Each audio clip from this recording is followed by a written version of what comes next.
Barangay LS 97.1.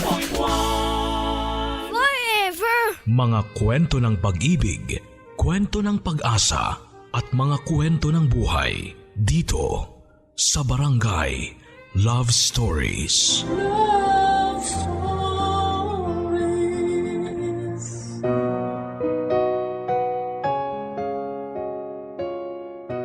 Mga kapuso, sugalman kung ituring ang pag-ibig ay hindi natin maikakaila.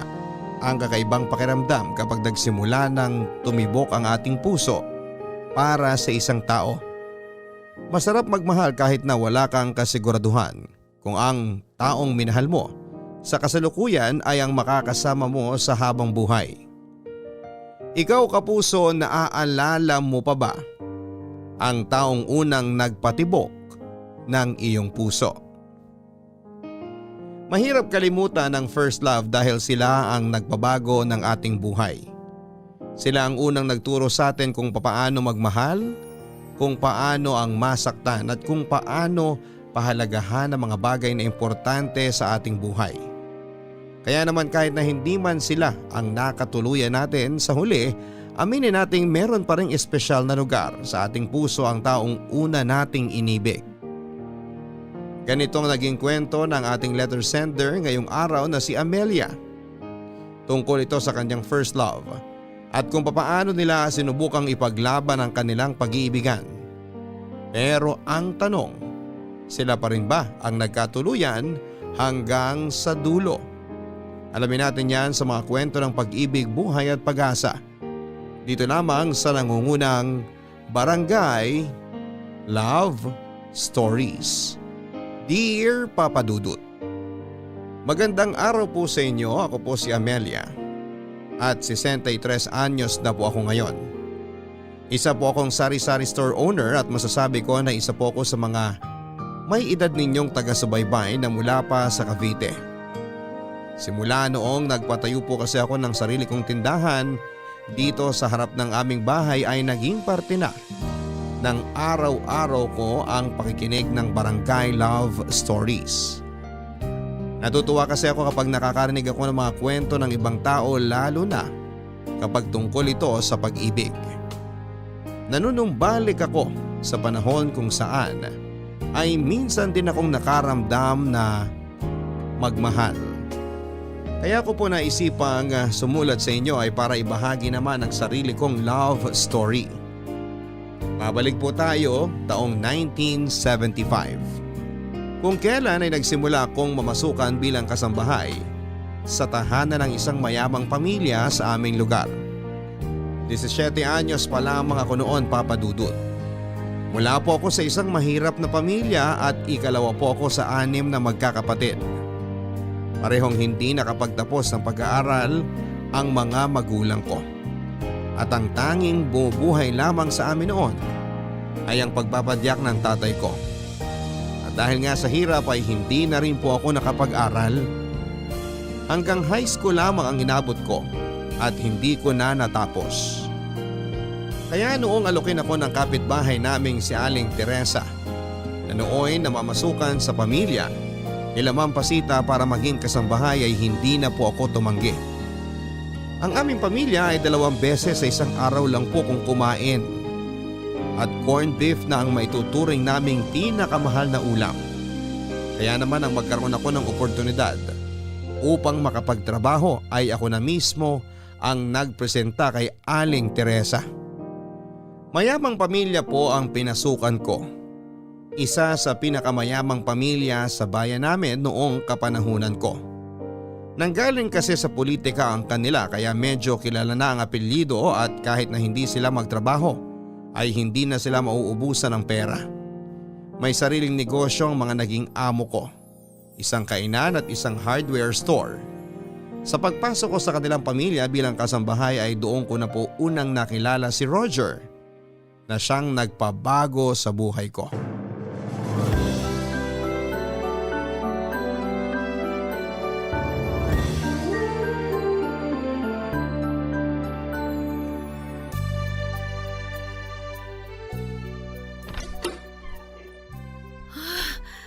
Grabe! Ang laki naman ng kwartong to! malawak pa to kaysa sa bahay namin Ang kaso, ang kalat naman. Pulutin ko nga muna tong mga damit sa sahig.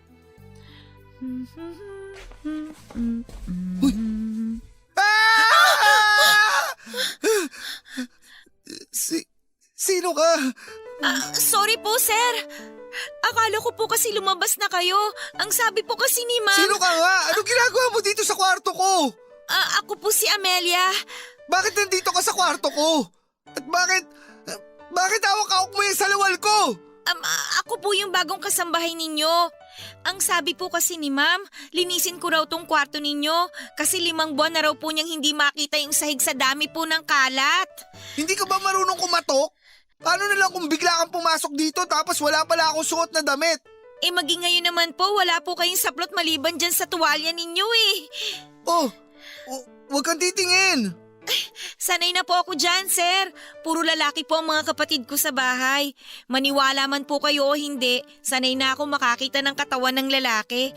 At saka, hindi naman ho gaano maganda yung katawan nyo, sir. Kahit na. Sa susunod kumatok ka kasi. Kumakatok naman po ako pero katulad nga po ng sinabi ko, akala ko po pumasok na kayo sa eskwelahan. Sabi po kasi ni ma'am wala nang tao dito, kaya hindi na po ako kumatok. Sino naman kakatukin ko kung wala naman po palang tao, di ba? Basta sa susunod gusto kong kumatok ka pa rin kahit walang tao sa loob. Naiintindihan mo? Opo sir, kung yan po ang utos nyo, masusunod po. Kayo ang amo ko O siya, lalabas na po muna ako sir, para po makapagbihis kayo. Wag na. Tuloy mo na yung ginagawa mo. Sa banyo na lang ako magbibihis. Pakibato na lang sa akin yung uniform ko dyan sa likuran mo. Ito po ba? Bakit ko naman po ibabato, sir? Baka malukot pa. Heto po, sir. Teka! Huwag ka lalapit! Ha? Bakit po? Iaabot ko lang naman po tong damit ninyo. Sabing ibato mo na lang Hindi ka talaga marunong sumunod sa utos, no? Ba't parang takot po kayo sa akin, sir? Hindi naman po ako nangangagat. Lalaki ako, babae ka. Nasa iisang kwarto tayo. Tapos wala akong suot na damit. Hindi ako komportable. Tapos po? Bahala ka na nga dyan. Amin na yung damit ko. Sungit naman. Saluhin niyo po.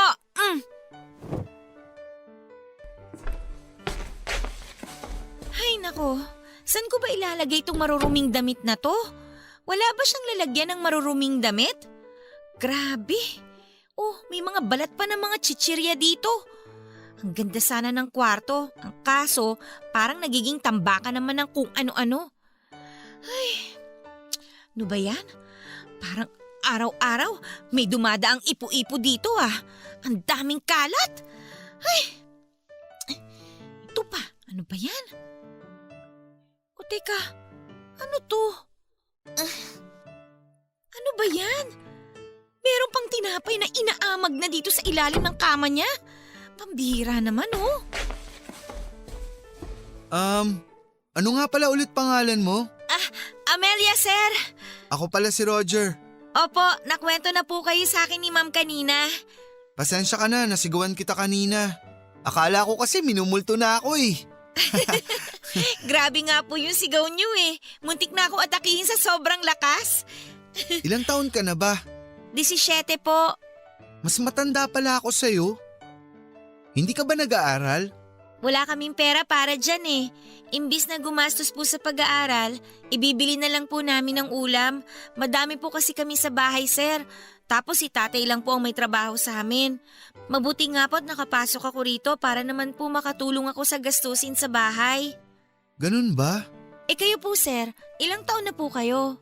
18. Wag mo na akong i-sir. Pakiramdam ko teacher ako pag tinatawag mo akong sir Tawagin mo na lang akong Roger. Sige po, Roger. Sige, maiwan na kita. Late na ako Ikaw na bahala dito sa kwarto ko Opo, sisiguraduhin ko pong hindi nyo mamumukaan tong kwarto nyo pagbalik nyo.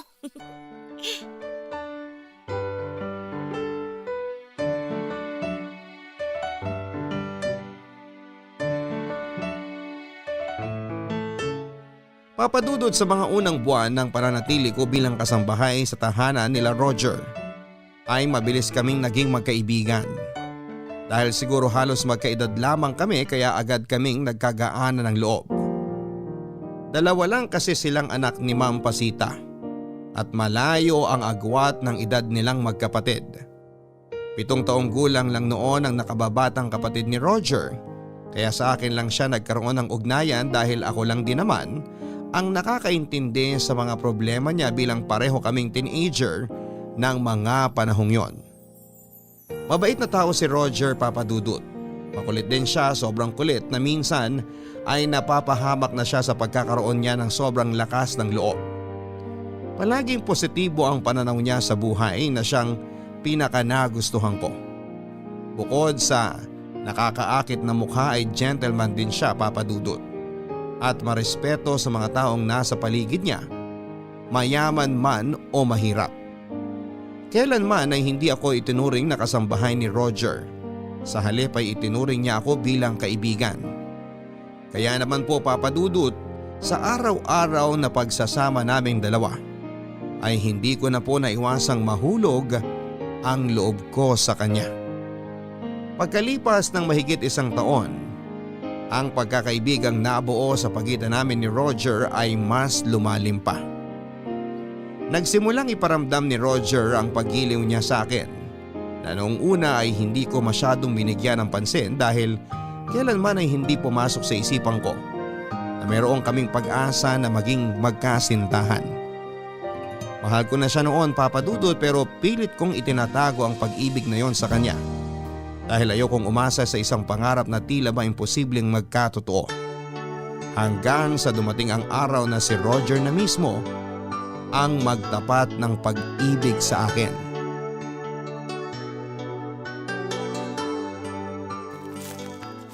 Nasaan kaya dito si Roger? Sabi niya dito ko raw siya puntahan.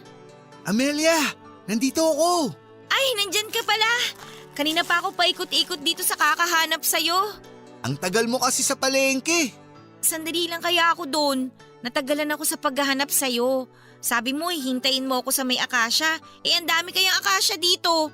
Tapos sa dami ng pwedeng piliin, ito pa talagang nakatago ang pinili mo. Mas maganda kasi dito. Kasi mahangin, tsaka malayo sa tao. Ito na nga ang naging tambayan ko simula nun.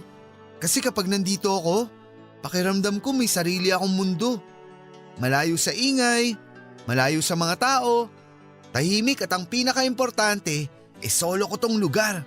Hindi ko alam na ang tulad mo palang mahilig makihalubilo eh. Gusto rin palang mapag-isa minsan. Siyempre, gusto ko rin naman magkaroon ng pagkakataon na mapag-isa. Kailangan nating lumayo sa publiko para kahit papano, kumalma ang utak natin. Pwede mo namang gawin yan sa kwarto mo eh. Solo mo rin naman yung lugar na yon.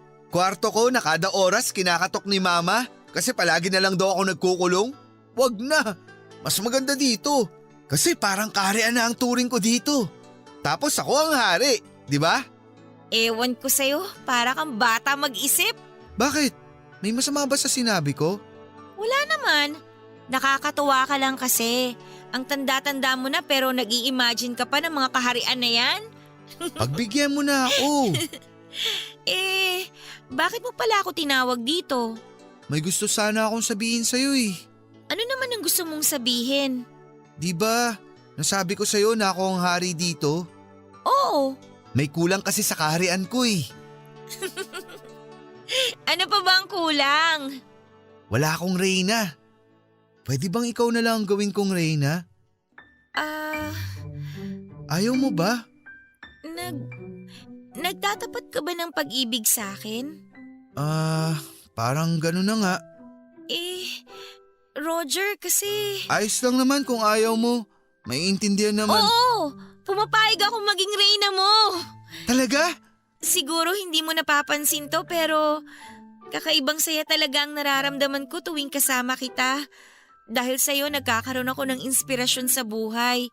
Hindi ko alam kung kailan nagsimula yung nararamdaman mo sa akin pero ako, alam kong matagal na akong may gusto sa'yo. Ay, grabe ang kabog ng dibdib ko ngayon. Hindi ko inaasahan na gusto mo rin pala ako. Bakit hindi mo sinabi agad? Hindi mo lang alam pero sobrang tagal ko nang gustong manligaw sa'yo. Natatakot lang ako na baka hindi mo ako gusto. na kapag sinabi ko sa'yo ang nararamdaman ko, baka hindi ka na maging komportable na makasama ako. Alangan namang ako ang una magpakita ng motibo. Siyempre, dalagang Pilipina ako, no? Nagpaiwatig ka man lang sana kahit konti.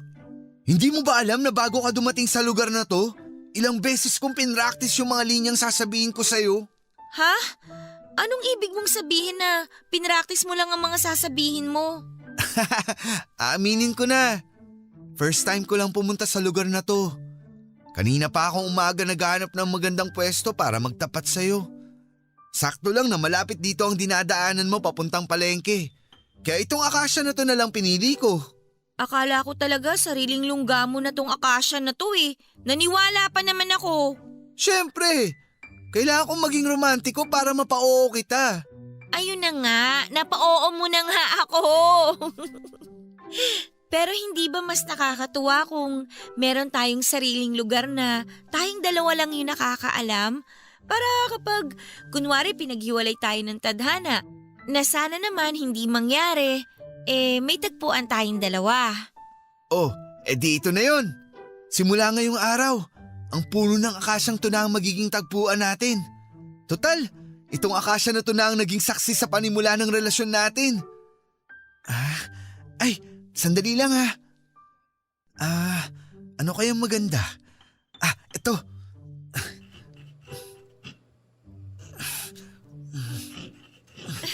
Anong ginagawa mo? Isusulat ko sa punong to ang mga pangalan natin. Para sa ganun, may ebidensya tayo na sa atin na tong lugar na to. Ay nako, kung ano-anong naiisip mo. Sige na. Mauna na ako sa'yo ha, magluluto pa ako ng pananghalian. Teka, sandali lang. Hintayin mo naman yung hari mo.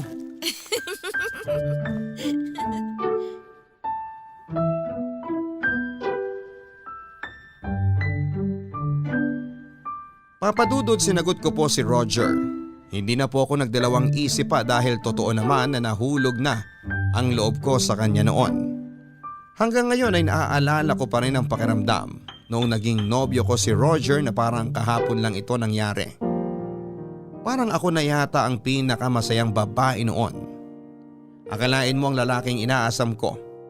Ang lalaking lihim kong iniibig ay may gusto rin pala sa akin.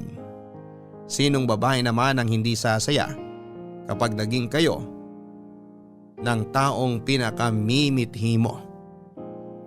Si Roger po ang first love ko, Papa Dudut. At ipinapanalangin ko noon na sana ay siya na rin ang maging huli.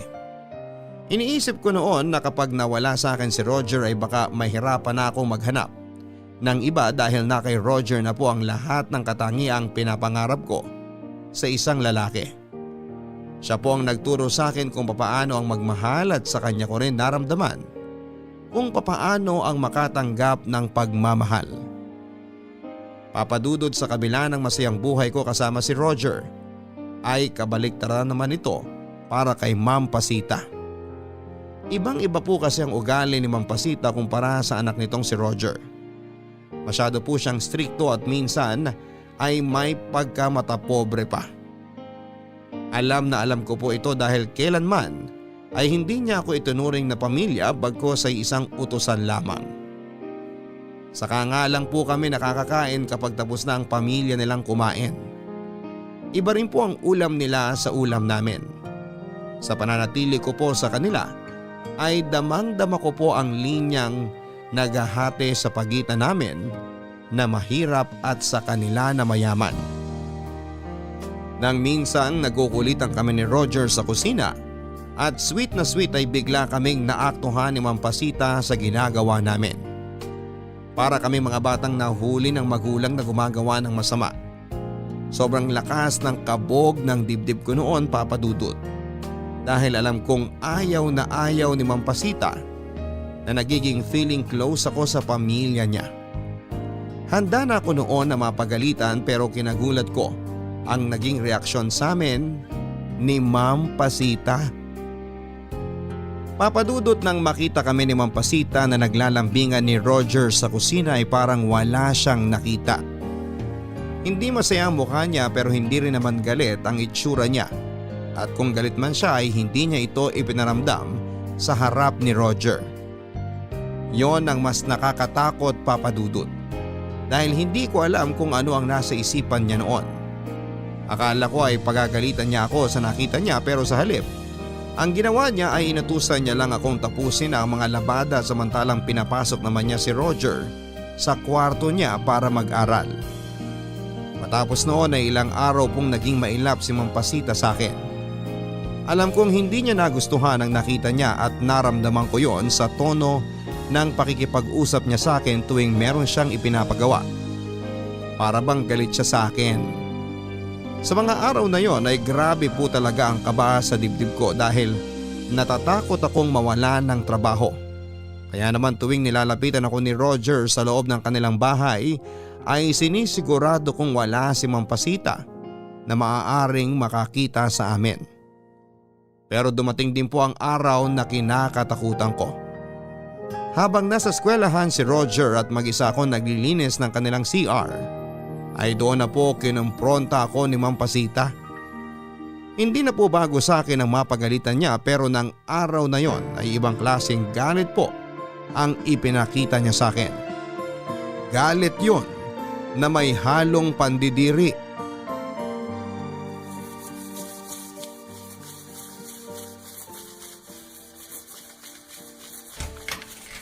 Amelia, hindi ka pa ba tapos dyan? Kasi simula ko lang po, ma'am.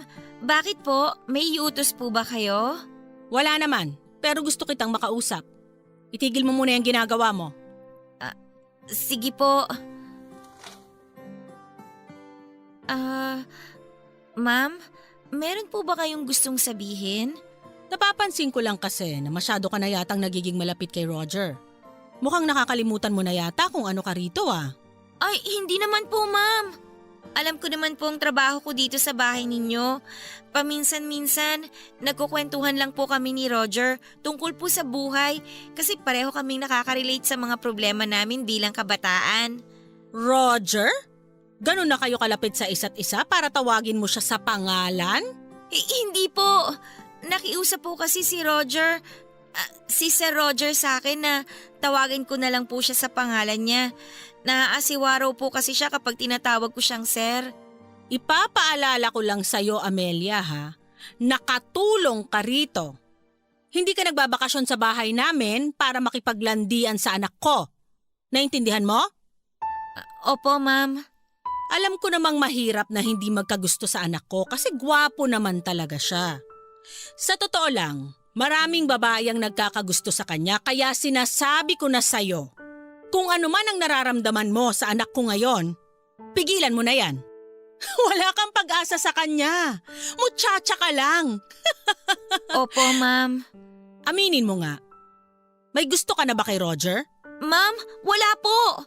Wala po akong karapatan na magkagusto sa kanya.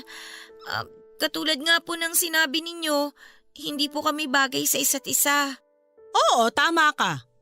Kaya wag mo nang pangarapin ang anak ko, ha?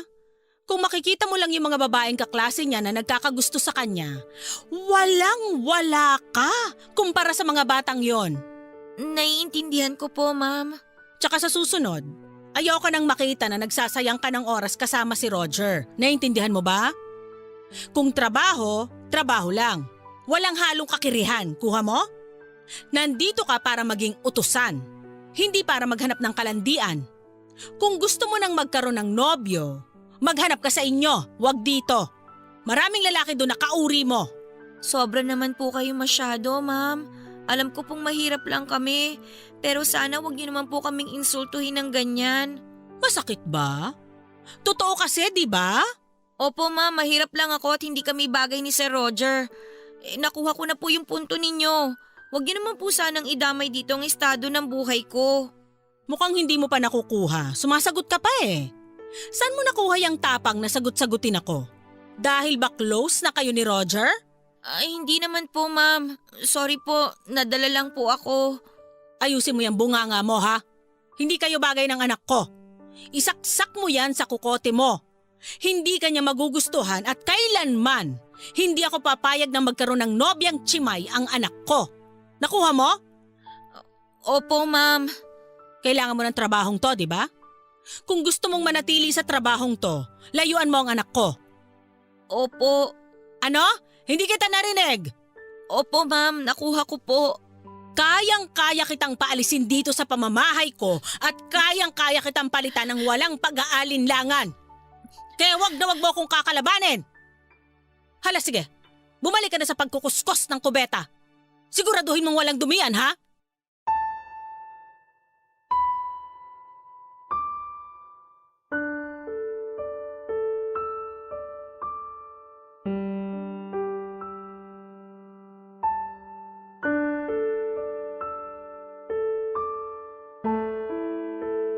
Wala akong ibang choice, Papa Dudut, kundi ang sundin ang gusto ng amo ko. Matapos ang naging pag-uusap namin, ay pinaparamdam sa akin ni Ma'am Pasita kung gaano ako kababa. Kung saan ang kinakalugaran ko. At malayong malayo yon sa kinakatayuan ni Roger. Nainis nga ako sa sarili ko noon dahil naniwala ako na baka may tsansa kaming magkatuluyan ni Roger. Na siya na ang tao para sa akin. Pero sa lahat ng sinabi ni Ma'am Pasita, para na niyang binasag ang pag-asa ko na si Roger na nga ang makakatuluyan ko sa huli. Nagsimula po akong umiwas kay Roger at tuwing nilalapitan niya ako ay palagi akong nagrarason na marami akong trabaho at wala akong oras para harapin siya. Alam ko kasi na bawat galaw ko ay may mga matanang nakatutok sa aking likuran. Parang agila na minamatyagan ang kanyang pagkain. Konting pagkakamali lang ay tiyak na agad akong aatakihin. Ayoko pong mawala ng trabaho dahil sa akin na nakaasa ang pamilya ko simula nang pumasok ako bilang kasambahay. Kaya naman kahit masakit ay mas pinili ko na lamang po na layuan na muna si Roger. Hindi nagtagal ay napansin din kaagad ni Roger ang ginagawa kong pag-iwas sa kanya. Nung una ay tinatanong niya kung may nagawa ba siyang kasalanan at bakit parang hindi ko siya pinapansin. Nagsinungaling po ako na sobrang abala lang talaga ako sa trabaho ko. Ayokong sabihin sa kanya ang dahilan kasi alam kong lalong lalala ang sitwasyon kapag pinaalam ko po kay Roger na kinausap ako ng mama niya. Mahirap umiwas sa taong araw-araw mong nakikita at nakakasama sa iisang bubong. Pero kahit papaano ay nagagawang ko naman ang paraan para hindi kami magpang-abot ni Roger. Hanggang sa dumating ang araw na napuno na siya sa kawalan ko ng atensyon para sa kanya. Amelia, halika rito saglit. May papakita ako sa'yo. May ginagawa ako, mamaya na lang. Saglit lang naman. Matutuwa ka rito, halika na.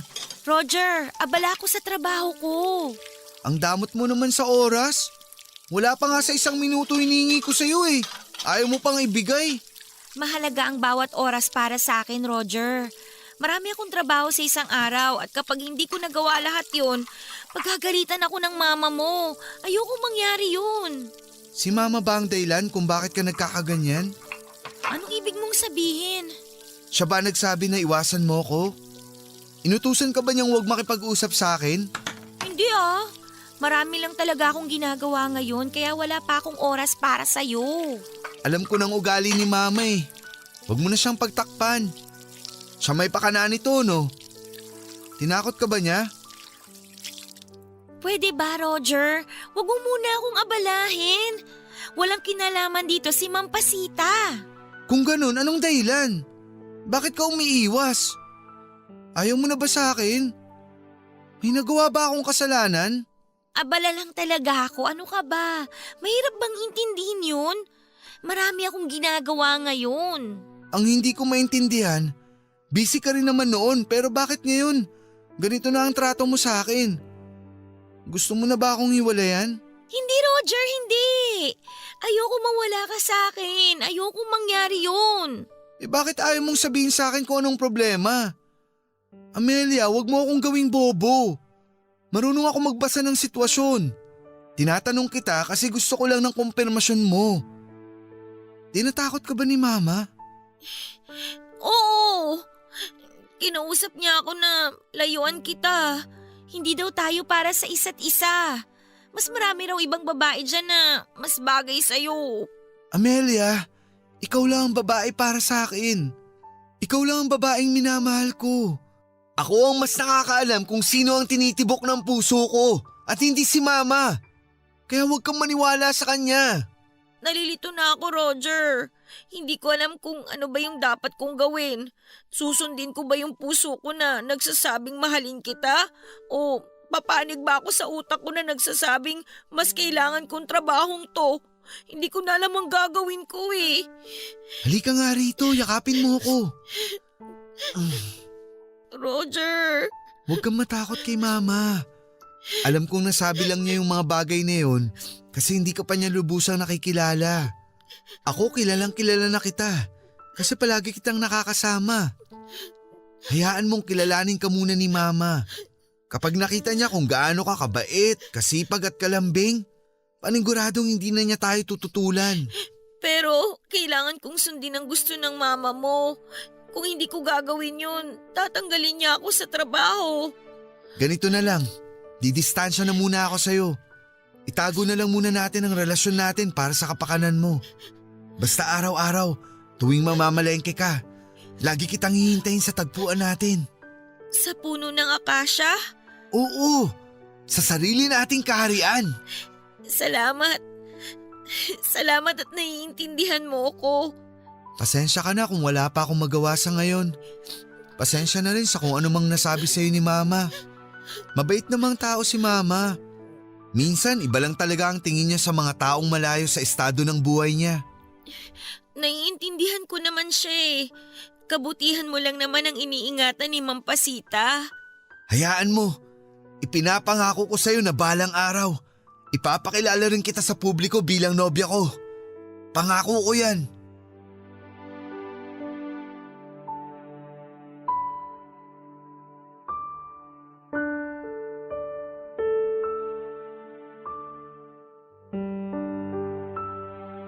Papadudot, isa sa mga katangian ni Roger ay ang mabulaklak ito kung magsalita. Bawat kataga na kanyang binibitawan ay para kang nahihypnotize, dahilan upang madali ka lang niyang mapaniwala sa mga salitang kanyang binabanggit. Kaya naman noong sabihin ni Roger na huwag ko raw ipag-alala ang kanyang mama ay naniwala ako. Naniwala po ako na siya na raw ang bahala sa nanay niya. At dahil doon, papadudot, ay nawala ang takot ko kay Ma'am Pasita sa pag-aakalang kakausapin na niya ang nanay niya tungkol sa sitwasyon naming dalawa. Ipinangako niya sa akin na darating din ang araw na ipapakilala niya ako sa publiko bilang kanyang kasintahan at magsisimula ito sa kanyang mga magulang. Pinagkatiwalaan ko po ang pangakong yon ni Roger. Nagtiwala po ako na meron siyang sapat na kakayanan upang ipaglaban ang pag-ibig namin sa mga taong tutol sa aming relasyon. Ang hindi ko naisip ay masyado pa kaming bata noon. Palakas ang loob, masyadong matayog ang mga pangarap at maraming ambisyon sa buhay. Hindi ko inaasahan na ang realidad pala ng buhay ay mas malala pa sa aking inaakala. Hindi naglaon ay bumalik na ulit kami sa dati ni Roger. Naging malambing kami ulit sa isa't isa kahit na pinagbawalan na ako ni Ma'am Pasita na magkaroon ng ganong klase ng samahan sa kanyang anak. Iyon ang isa sa mga pinagsisisihan ko, papadudot. Ang kalabanin ang kagustuhan ng aking amo. Matapos ang araw na yun ay sobrang bilis ng mga pangyayari. Nagising na lamang ako na galit na sa akin si Ma'am Pasita. Inila niya ako palabas ng kwarto ko at bigla na lang niya akong pinalayas sa kanilang tahanan. Papadudot kung papaano ang napapanood nating paraan ng pagpapalaya sa mga teleserye ay ganon na ganon mismo ang nangyari sa akin. Kinaladkad ako palabas ni Ma'am Pasita at wala akong kalam-alam kung ano ang rason niya. Nagkalat ang lahat ng mga damit ko sa labas habang pinapanood ako ng mga tao kung paano ako itapon palabas na parang basura. Pinagbintangan ako ni Ma'am Pasita na nahuli raw niya akong nakikipagharutan sa ibang lalaki habang nasa trabaho. Ayaw daw niyang masira ang pinakaiingatan nilang pangalan dahil lang sa kalandian ng isang kasambahay. Alam ko po sa sarili ko, Papa Dudut, na hindi ko po magagawa yon. Walang katotohanan ng lahat ng mga paratang niya sa akin dahil hindi ko po magagawang makipagharutan sa ibang lalaki. Gayong alam ko namang meron na akong kasintahan. Isa lang po ang lalaki sa buhay ko at si Roger yon. Alam ko po kung saan nanggagaling ang biglaang galit na nararamdaman ni Ma'am Pasita noon. Kinagabihan kasi bago ang pangyayaring yon ay inamin na ni Roger sa kanyang mga magulang na meron kaming relasyong dalawa. Alam ko naman pong hindi ako tanggap ni Ma'am Pasita. Alam ko din na ayaw niya sa relasyon namin. Inaasahan ko na natututol siya sa relasyon naming dalawa ng anak niya, pero hindi ko po inaasahan na hahantong ang lahat sa ganitong punto. Ang mas kinagulat ko pa, Papa Dudut, ay noong walang ginawa si Roger upang ipagtanggol ako. Hinintay ko po siyang magsalita habang pinagtatabuyan ako. Hinintay ko siyang kampihan ako at sabihing hindi ko magagawa ang mga pinaparatang sa akin ni Ma'am Pasita, pero wala po siyang ginawa. Hinayaan lang niya akong umalis sa buhay nila. Amelia! Tumayo ka dyan! Ma'am, bakit po? Ano pong nangyayari? Lumayas ka rito! Lumayas ka sa pamamahay ko! Sandali po, ma'am. Nasasaktan po ako. Aray, teka po, ma'am. Malandi kang babae ka! Umalis ka rito! Ma'am, sandali naman po. Bakit po ba? Ano po bang nagawa ko sa inyo? Ma! Anong nangyayari dito? Anong ginagawa niyo kay Amelia? Huwag kang makialam dito! Roger! Haliparot kang babae ka? Akala mo hindi ko malalaman ang ginagawa mo? Ano po bang ginawa ko? Sabihin niyo po sa akin kung anong ginawa kong kasalanan. Bakit niyo po ba ako kinakaladkad ng ganito, ma'am? Nagmamaang-maangang ka pa? Akala mo hindi ko malalaman na nakikipagharutan ka pala sa labas habang nagtatrabaho ka sa akin? Kung kani-kaninong lalaki ka pala nakikipagkita? Tapos ipagyayabang mo pa na dito ka nakatira sa amin? Ang kapal naman ng mukha mong babae ka! Ma'am, hindi ko po alam ang pinagsasasabi ninyo. Hindi po ako nakikipagharutan sa labas. Hindi ko po magagawa yon. Roger, maniwala ka sa akin. Kahit ilang balde pa ang iyak mo sa harap ko, hindi na ako maniniwala sa'yo. Alam ko na mangyayari to eh. Sa bagay, pati anak ko, nilalandi mo. Ma'am, maniwala po kayo sa akin. Umalis ka na sa harapan ko kung ayaw mong ipadampot kita sa mga pulis. Sumusobra naman po yata kayo. Alam ko mababa lang ang tingin niyo sa akin pero wala pong katotohanan lahat ng mga pinaparatang niyo sa akin. Hindi po ako ganong klase ng tao. Kita mo? Sumasagot ka na ngayon? Nakatikim ka lang ng konting grasya, lumaki na kagad ang ulo mo? Ma! Hayaan niyo na muna magpaliwanag si Amelia! Hindi ko kailangan ng paliwanag ng babaeng to. Sapat na sa akin ang mga narinig ko sa labas. Roger, pakiusap. Maniwala ka naman sa akin. Maniwala man siya sa'yo o hindi, wala siyang magagawa sa sitwasyon mo ngayon. Nakatapa ka dito sa pamamahay ko, kaya ako ang may karapatan kung gusto kitang palayasin o hindi. Roger, mahal kita. Ikaw lang ang lalaki sa buhay ko. Huwag ka maniwala sa mga sinasabi ni Ma'am Pasita. Aba, walang hiya kang babae ka? Pinalalabas mo pa ngayon na ako ang sinungaling? Sa ating dalawa, sa tingin mo, sino ang paniniwalaan ng mga tao? Hampas lupa ka lang, tandaan mo yan! Nagmamakaawa po ako sa inyo. Kailangan ko po ang trabahong to. Bigyan niyo po ako ng isa pang pagkakataon. Gagawin ko po lahat ng gusto niyo, ma'am. Sinira mo na ang tiwala ko sa'yo. Ayoko madungisan ang pangalan namin dahil sa kalandian mo. Hala, sige! Alis! Aray, ma'am! Rico! Dito ka! Dito ka! Aray ko po, ma'am! Nakikiusap naman po ako sa inyo, ma'am. Kung gusto niyo pong hiwalayan ko ang anak niyo, hiwalayan ko po siya. Huwag niyo na po akong tanggalin sa trabaho. Sinabi ko naman sa'yo, di ba? Wag na wag mo kong kakalabanin. Wala kang alam sa mga bagay na kaya kong gawin. Kung sinunod mo lang ang utos ko sa'yo, hindi sana tayo aabot sa ganito. Aray ko! Umalis ka na dito! Mampasita! Roger! Wala akong kasalanan. Maawa naman po kayo sa akin. Roger! Pumasok ka na! Tapos na ang palabas!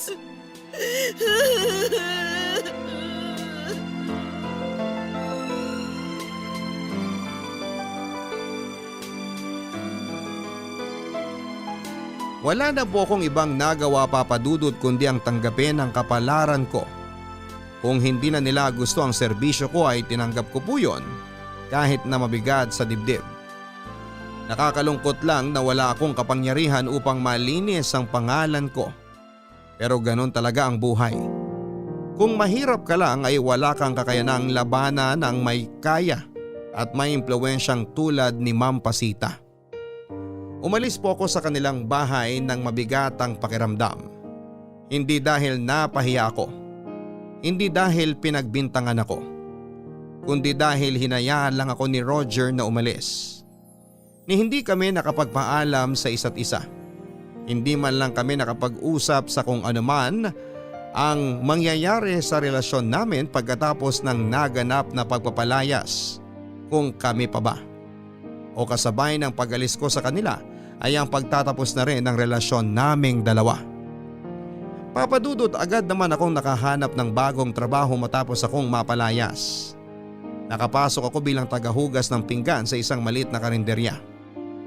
Mas maliit nga lang ang sahod kumpara sa dati kong trabaho, pero nagpapasalamat pa rin ako na kahit papaano ay may kinikita pa rin ako sa pang-araw-araw para sa pamilya ko. May isang linggo rin kaming walang komunikasyon ni Roger, Papa Dudut. Pasimple ako noong dumadaan sa eskwelahan nila at nagbabaka sakaling magkita kami doon. Kapag may pagkakataon ay sumasadya rin ako sa bahay nila at mula sa malayo ay umaasa akong makita ko si Roger, pero ni anino niya ay hindi ko po nasilayan.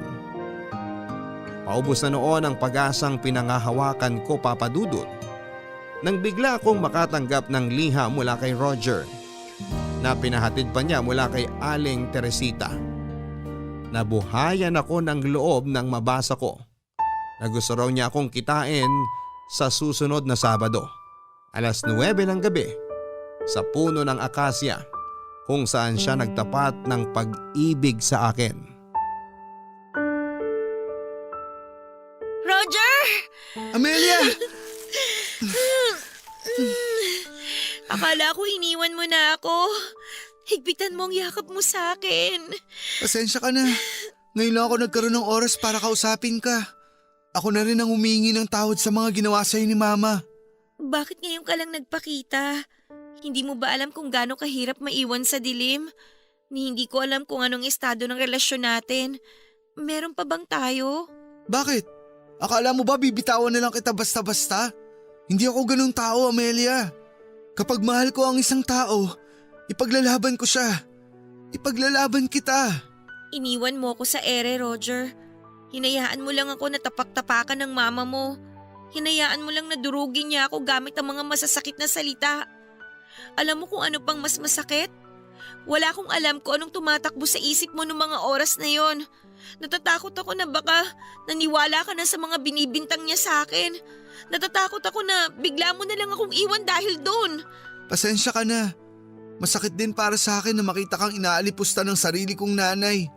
Pero kailangan kong gawin yun para sa ating dalawa. Anong ibig mong sabihin? Hindi ka tanggap ni Mama para sa akin. Nung inamin ko sa mga magulang ko na magkarelasyon na tayo, hindi niya nagustuhan ang balitang yun. Alam ko na yun ang dahilan kung bakit kanya pinalayas. Ibig sabihin, hindi ka rin naniniwala sa mga bintang niya sa akin? Di ba sabi ko naman sa'yo na kilalang kilala na kita? Alam kong hindi mo magagawa yun. Malaki ang tiwala ko sa'yo, Amelia. At kahit anong paninira ang gawin sa'yo ni Mama, sa'yo lang ako maniniwala. Hindi naman totoo yung mga yun, di ba? Hindi! Walang katotohanan lahat ang mga sinabi tungkol sa akin ni Ma'am Pasita. Pero ano yung sinasabi mong kailangan mong gawin para sa atin? Hinayaan ko si Mama na palayasin ka Kasi may plano ako. Anong plano mo? Magtatanan tayo. Itatanan kita. Ha? Pero sigurado ka ba sa gusto mong mangyari? Paano na yung pag-aaral mo? Paano ako? Ang pamilya ko? Parang hindi ko yata sila kayang iwan, Roger. Amelia, ito na lang naiisip kong paraan para maipagpatuloy natin ang pagmamahalan natin. Mahirap. Alam kong mahirap ang magdesisyon ngayon pero kapag hindi natin to ginawa, maraming tao ang kukontra sa pagsasama natin. Mahal mo naman ako, di ba? Oo, mahal kita. Mahal na mahal kita, Roger. Pero parang masyado yata tayong nagmamadali. Hindi mo naman kailangan magdesisyon ngayon eh. Bibigyan kita ng oras para mag-isip. Sa parehong araw sa susunod na linggo, 11:00 ng gabi. Dito mismo sa puno ng akasyang to. Hihintayin kita dito. Kaya mo bang talikuran ng lahat? Kaya mo bang basta na lang itapon ang magandang buhay mo para lang sa isang tulad ko? Ikaw na ang buhay ko ngayon, Amelia. Kumpara sa pera, sa malaking bahay, sa magandang buhay, mas pipiliin kita sa lahat ng bagay na meron ako ngayon. Ikaw, kaya mo bang talikuran ng lahat para sa akin? Hindi ko alam. Hindi ko alam, Roger. Natatakot ako. Paano kung hindi natin kayanin? Paano kung hindi pa tayo handa?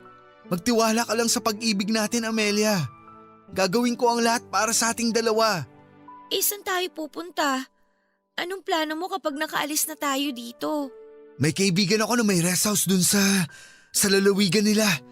Gagamitin ko ang naipon kong pera para makahanap tayo ng matutuluyan. Maghanap ako ng trabaho. Wala ka bang tiwala sa akin? Natatakot ako para sa'yo. Alam kong nasanay ka na sa marangyang buhay. Paano kung hindi mo kayanin ang mahirap na buhay? Alam kong sobrang mapangas tong gagawin natin. Pero naniniwala ako na kapag nagtulungan tayo, makakayanan naman natin lampasan lahat ng problema, di ba? Si Ma'am Pasita, paano kung mahanap niya tayo? Roger, natatakot ako sa kanya. Alam ko na kung hanggang saan ang kaya niyang gawin para sa pamilya niya. Marami siyang koneksyon. Mahirap takasan ng taong maraming kakilala. Ako nang bahala sa kanya. Basta magtiwala ka lang sa akin katulad ng pagtitiwala ko sa'yo.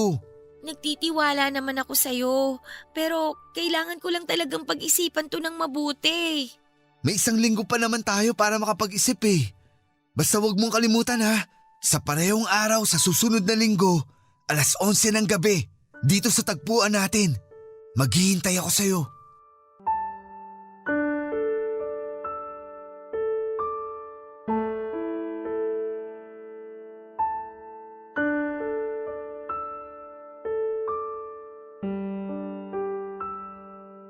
Sa parehong araw sa susunod na linggo, 11:00 ng gabi sa Akasya na ginawa na naming tagpuan ay doon daw ako hihintayin ni Roger para sa plano niyang pagtatana namin. Noong una ay ayaw kong pumayag sa gusto niya. Biglaan kasi ang mga pangyayari at hindi pa ako handa noon na magbago ang buhay ko. Hindi ko rin inaasahan kay Roger na kaya pala niyang iwanan ang pamilya niya at ang buhay niya para sa akin. Ilang araw po akong hindi nakatulog sa kakaisip sa kung ano ang magiging desisyon ko.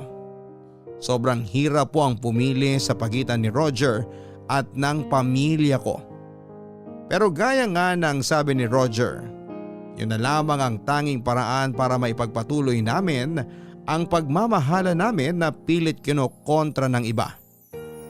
Maniwala kayo sa akin, Papa Dudut, na ayaw ko talagang iwanan ang pamilya ko noon, pero mahal ko na talaga si Roger at mas matimbang na noon ang pag-ibig ko para sa kanya kesa sa nararamdaman ko para sa aking pamilya.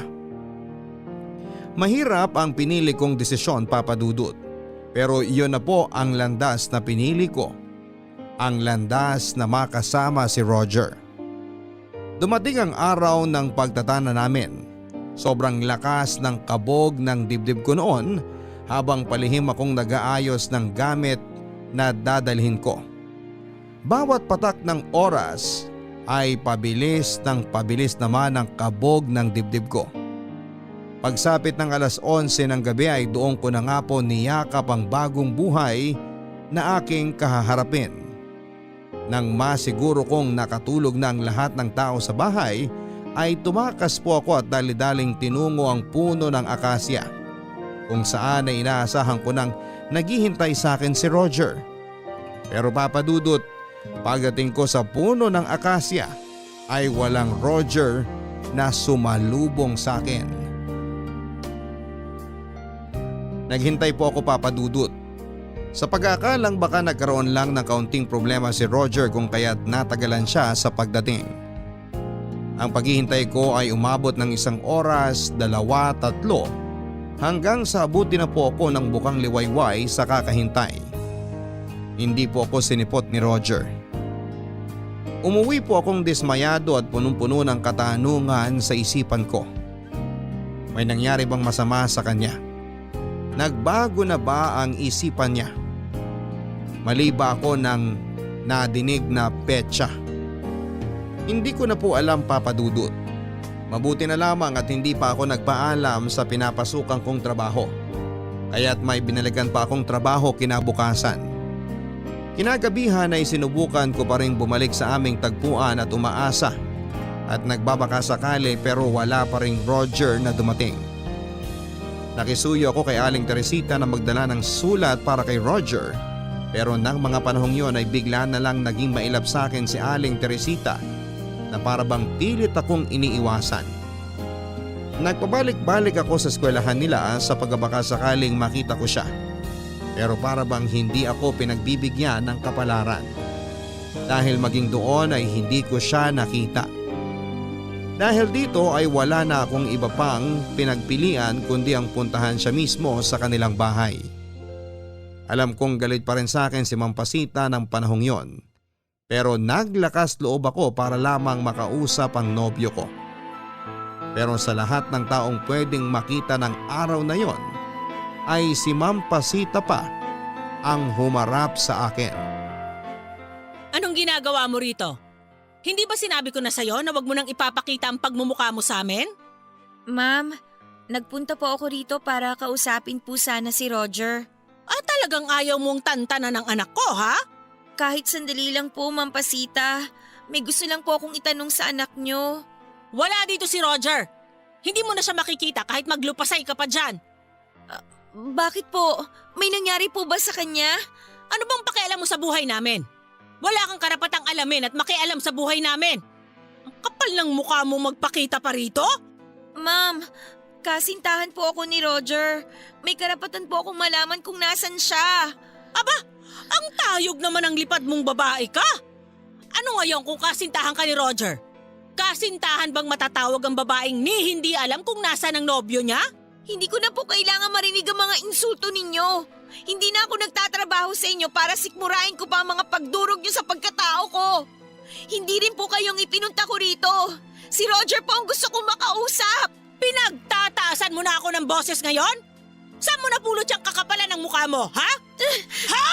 Huwag niyo nga po akong hawakan. Kung noon nilulunok ko lahat ng panlalait niyo sa akin, ngayon hindi na lang ako basta tatayo dito habang binabato niyo ako ng mga pang-iinsulto ninyo. Ang tapang mo, ha? Akala mo siguro ipaglalaban ka ni Roger, no? Tatapatin na kita. Kung ano man yung pinanghahawakan mo ngayon, bitawan mo na. Nasa ibang babae na ang atensyon ngayon ng anak ko. Hindi po ako naniniwala sa inyo. Ayaw mong maniwala? Nasaan ba si Roger ngayon? Bakit ayaw kanyang harapin? Bakit hindi kanya sinipot? Magtatanan dapat kayo, di ba? Bakit nandito ka pa ngayon? Paano niyo po nalaman yan? Katulad ng sinabi ko sa'yo, wala ka pang alam sa mga bagay na kaya kong gawin. Tandaan mo, anak ko si Roger at hindi ko siya hahayaang mapunta lang sa isang malanding tsimay na tulad mo. Kung akala niyo wais na kayo, mas mautak ako sa inyo. Kung totoo man po ang sinasabi ninyo, iharap niyo po siya sa akin. Gusto kong siya mismo magsabi sa akin yan. Talagang inuutusan na ako ngayon ng isang hampas lupang katulong? Ang kapal ng mukha mong utusan ako! Gusto mong isampal ko sa'yo ang realidad? Binigyan ka lang ng konting pansin ng anak ko, akala mo ikaw nang nagmamay-ari ng mundo. Hoy, bumalik ka na sa ilalim ng lupa. Wala kang mapapala sa paghahabol mo sa pangarap mo na simula pa lang imposible nang mangyari. Nagmamakaawa po ako sa inyo.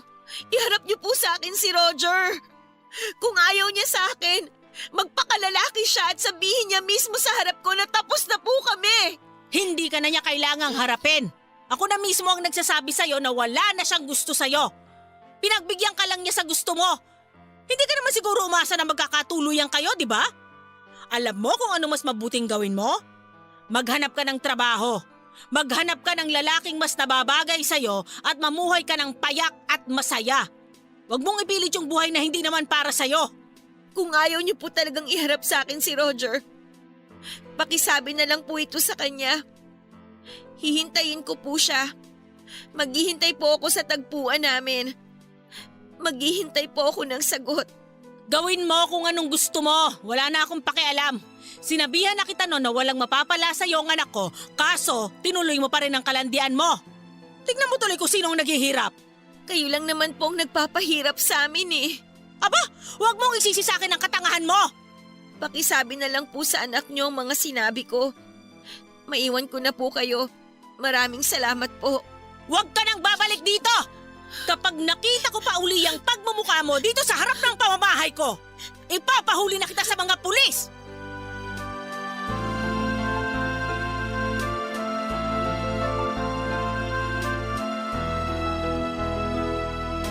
Aaminin ko, Papa Dudut, na masakit ang mga salitang binitawan sa akin ni Ma'am Pasita.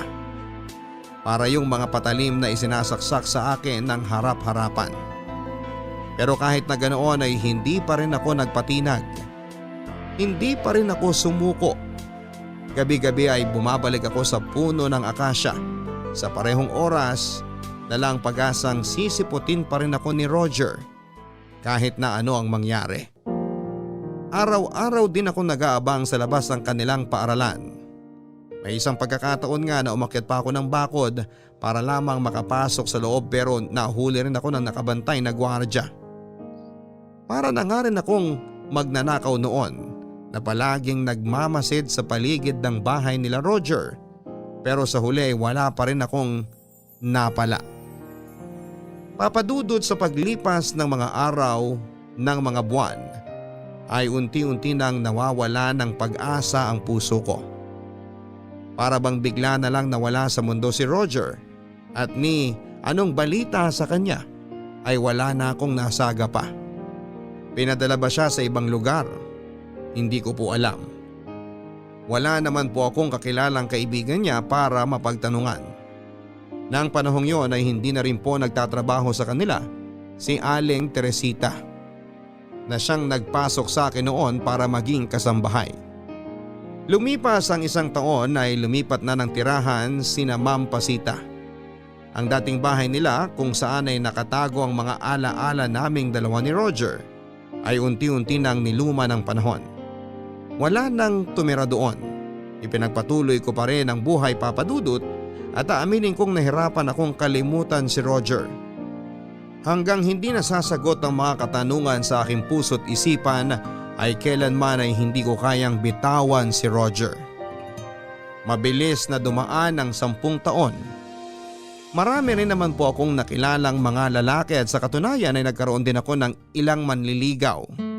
Pero ni isa sa kanila ay walang nakapantay kay Roger. Wala sa kanila ang nakapagpatibok ng puso ko ng tulad ng ginawa ng dati kong kasintahan.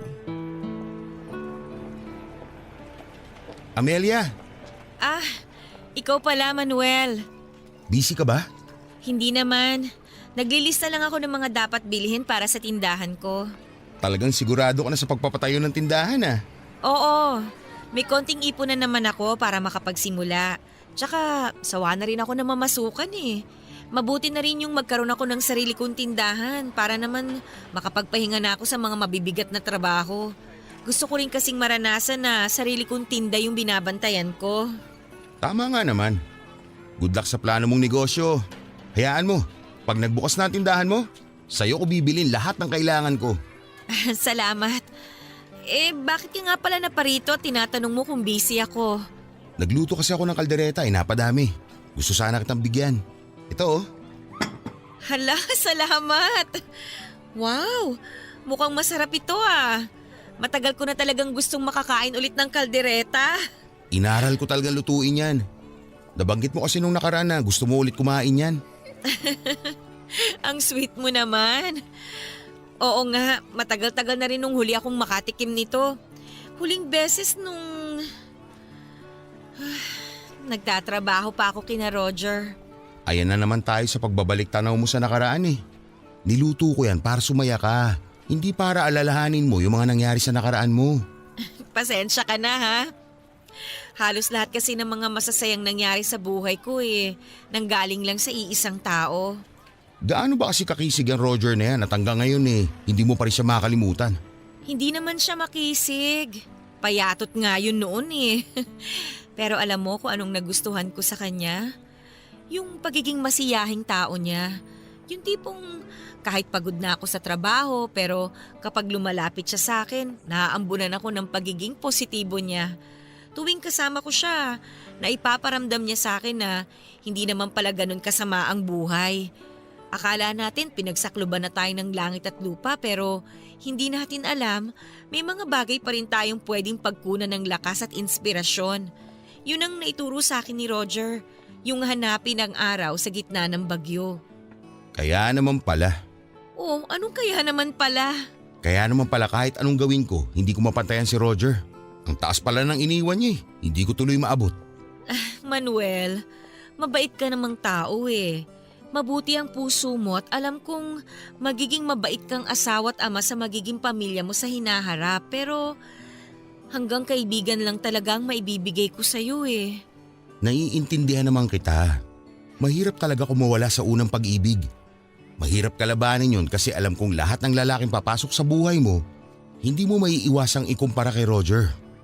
Umaasa lang ako na sana balang araw makawala ka na sa nakaraan mo. Pasensya ka na, Manuel. Kung hindi ko kayang maibigay yung pagmamahal na hinihingi mo. Ayoko namang lokohin ka. Ayokong bigyan ka ng peking pag-ibig dahil mabuti kang tao. Umaasa rin ako na sana balang araw makahanap ka ng babaeng nararapat para sa'yo. Alam mo, palagi mo sinasabi na sobrang saklap ng mga nangyari sa'yo noon. Pero habang pinapakinggan kita tuwing nagkukwento ka ng mga nangyari sa inyo ni Roger, hindi lungkot ang nakikita ko sa mga mata mo kundi saya. Sobrang saya ng mga mata mo habang inaalala ang nakaraan nyo. Siguro nga nasabi kong masaklap ang nangyari kasi nga hindi kami nagkatuluyan ng taong minamahal ko.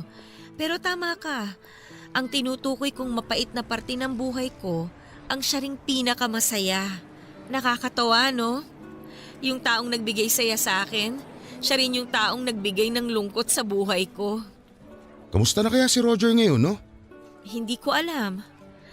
Sana masaya na siya ngayon. Sana kontento na siya sa buhay niya. Sana nakamit na niya ang mga pangarap niya sa buhay nang hindi dinidiktahan ng ibang tao. Ikaw, masaya at kontento ka na ba sa buhay mo ngayon? Sa totoo lang, hindi ko alam. Minsan masaya, minsan kontento na.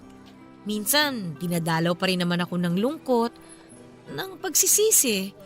Marami pa rin katanungang bumabagabag sa akin ngayon Pero sa huli, wala naman akong ibang magagawa kundi tanggapin na naging kapalaran ko.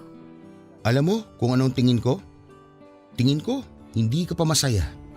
Tingin ko, hindi ka pa kontento. Hanggang ngayon kasi, nag-aantay ka pa rin Umaasa ka pa rin na darating siya. Tama ba ako? Ay, siguro. Siguro nga tama ka.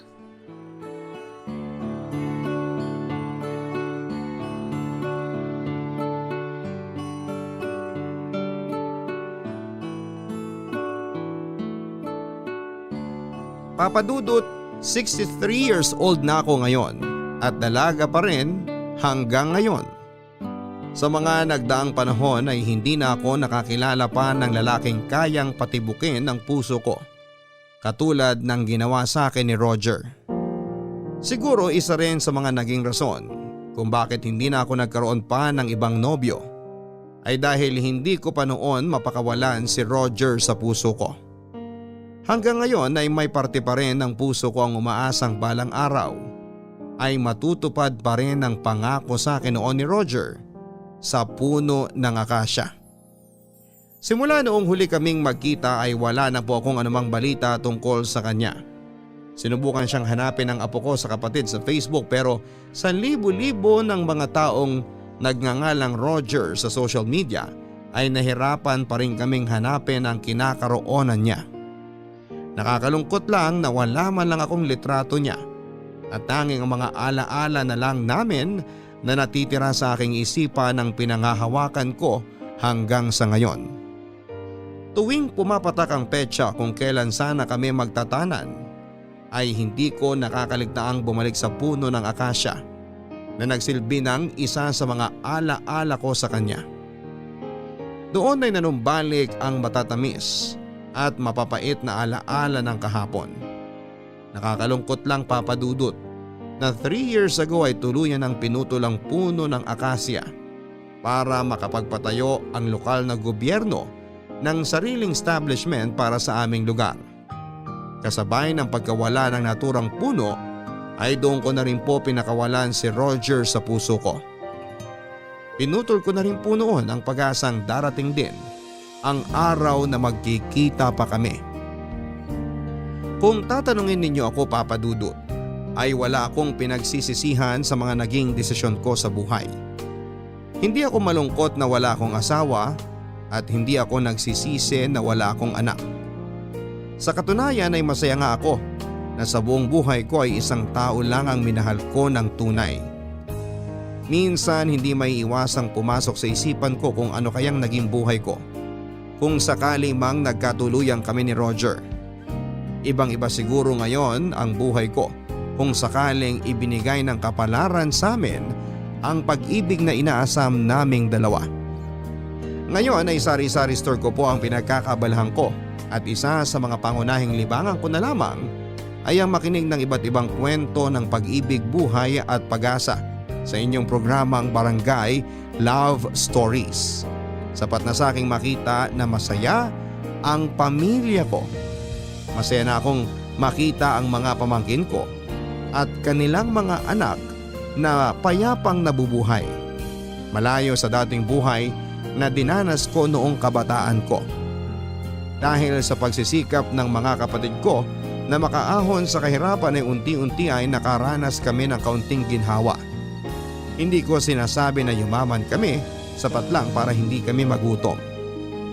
Ngayon ay pinapaubaya ko na lamang ang buhay ko sa Panginoon at naghihintay kung saan ako dadalhin ng tadhana. Umaasa na sa susunod kong buhay ay muli kong makita ang lalaking minsang nagbigay ng saya sa aking nakaraan. Ang inyong forever kapuso at kabarangay, Amelia. Minsan ay may kanya-kanya talaga tayong paraan kung papaano ang mag-move on mula sa mga relasyon nating hindi nag-workout. May mga taong isang buwan pa lamang ay nakakahanap na ng bagong mahal. May ilan namang katulad ng kabarangay nating si Aling Amelia na inabot ng hindi lang taon kundi dekada bago natanggap na wala na talaga silang pag-asa ng kanyang minamahal. Gayon pa man ay maikli lang ang buhay mga kabarangay at sana'y huwag nating pagkaita ng puso natin na makahanap ng panibagong pag-ibig. Akala lang natin mahirap pero kapag pinagbigyan natin ang puso nating magmahal muli, tiyak na makakahanap din tayo ng taong para sa atin. Hindi man ito katulad ng ating first love, pero at least ay makakatanggap pa rin tayo ng true love. Mga kwento ng pag-ibig, kwento ng pag-asa at mga kwento ng buhay dito sa Barangay Love Stories. Love Stories.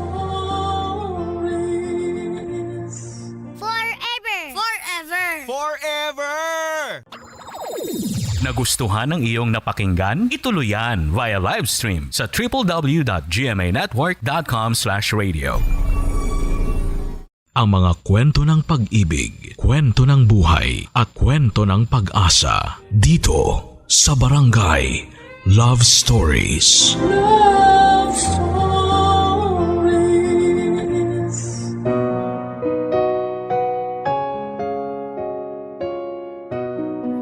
Puppy love ang tawag sa pag-ibig na nararamdaman ng mga kabataan na first time pa lamang umibig. Minsan, ito ang klase ng pag-ibig na mahirap kalimutan at mahirap higitan. Ganon pa man, puppy love man o true love, isa lang ang maibibigay nitong aral sa taong sumugal sa pag-ibig. Ito ay kung papaano umibig ng buo at totoo. Ngayong araw, tunghayan natin ang bagong kwentong handog ng kabarangay nating si Strelia. Dito lamang sa mga kwento ng pag-ibig, buhay at pag-asa sa nangungunang Barangay Love Stories. Dear Papa Dudut, magandang araw Papa Dudut, ako po si Strelia, ang inyong letter sender ngayong araw. Pero ang nilalaman ng sulat ko para sa inyo ay kwento ng dalawang pinakaimportanteng tao sa buhay ko. Sa nauna ko pong sulat, kwento ni Sol ang ibinahagi ko sa inyo. Sa pagkakataong ito ay kwento naman ng dalagang si Luna ang mapapakinggan ninyo. Pangalawa sa 7 magkakapatid si Luna, Papa Dudut. Nakatira sa squatters area, hindi na siya nakapagtapos ng pag-aaral dahil sa kahirapan. Hanggang elementary lang ang tinapos nito. Na hindi na nga siya nakatungtong ng grade 6 at hanggang grade 5 lamang siya dahil hindi na kayang suportahan ng mga magulang niya ang kanyang pag-aaral. Sa kanyang paglaki, wala siyang ibang ginawa kundi ang tumulong sa mga magulang niya para makaraos ang pamilya nila sa bawat araw. Sa murang edad ay nangalakal na siya noon. Pagsapit ng edad na 15 ay nagtrabaho siya sa gulayan. 19 anyos siya noong may isang kapitbahay ang nagmagandang loob at tinulungan si Luna para makapasok bilang kasambahay sa isang mayamang pamilya. Maganda naman ang naging pakikitungo sa kanya ng mga amo niya. Sa kabila ng pagiging profesional nila at pagkakaroon ng yamang hindi may kakaila ay napaka-humble ng pamilyang pinasukan ni Luna. Sa loob ng pamamahay na yon, doon niya nahanap ang itinuturing niyang best friend, ang anak ng kanyang amo na si Patricia, Papa Dudut.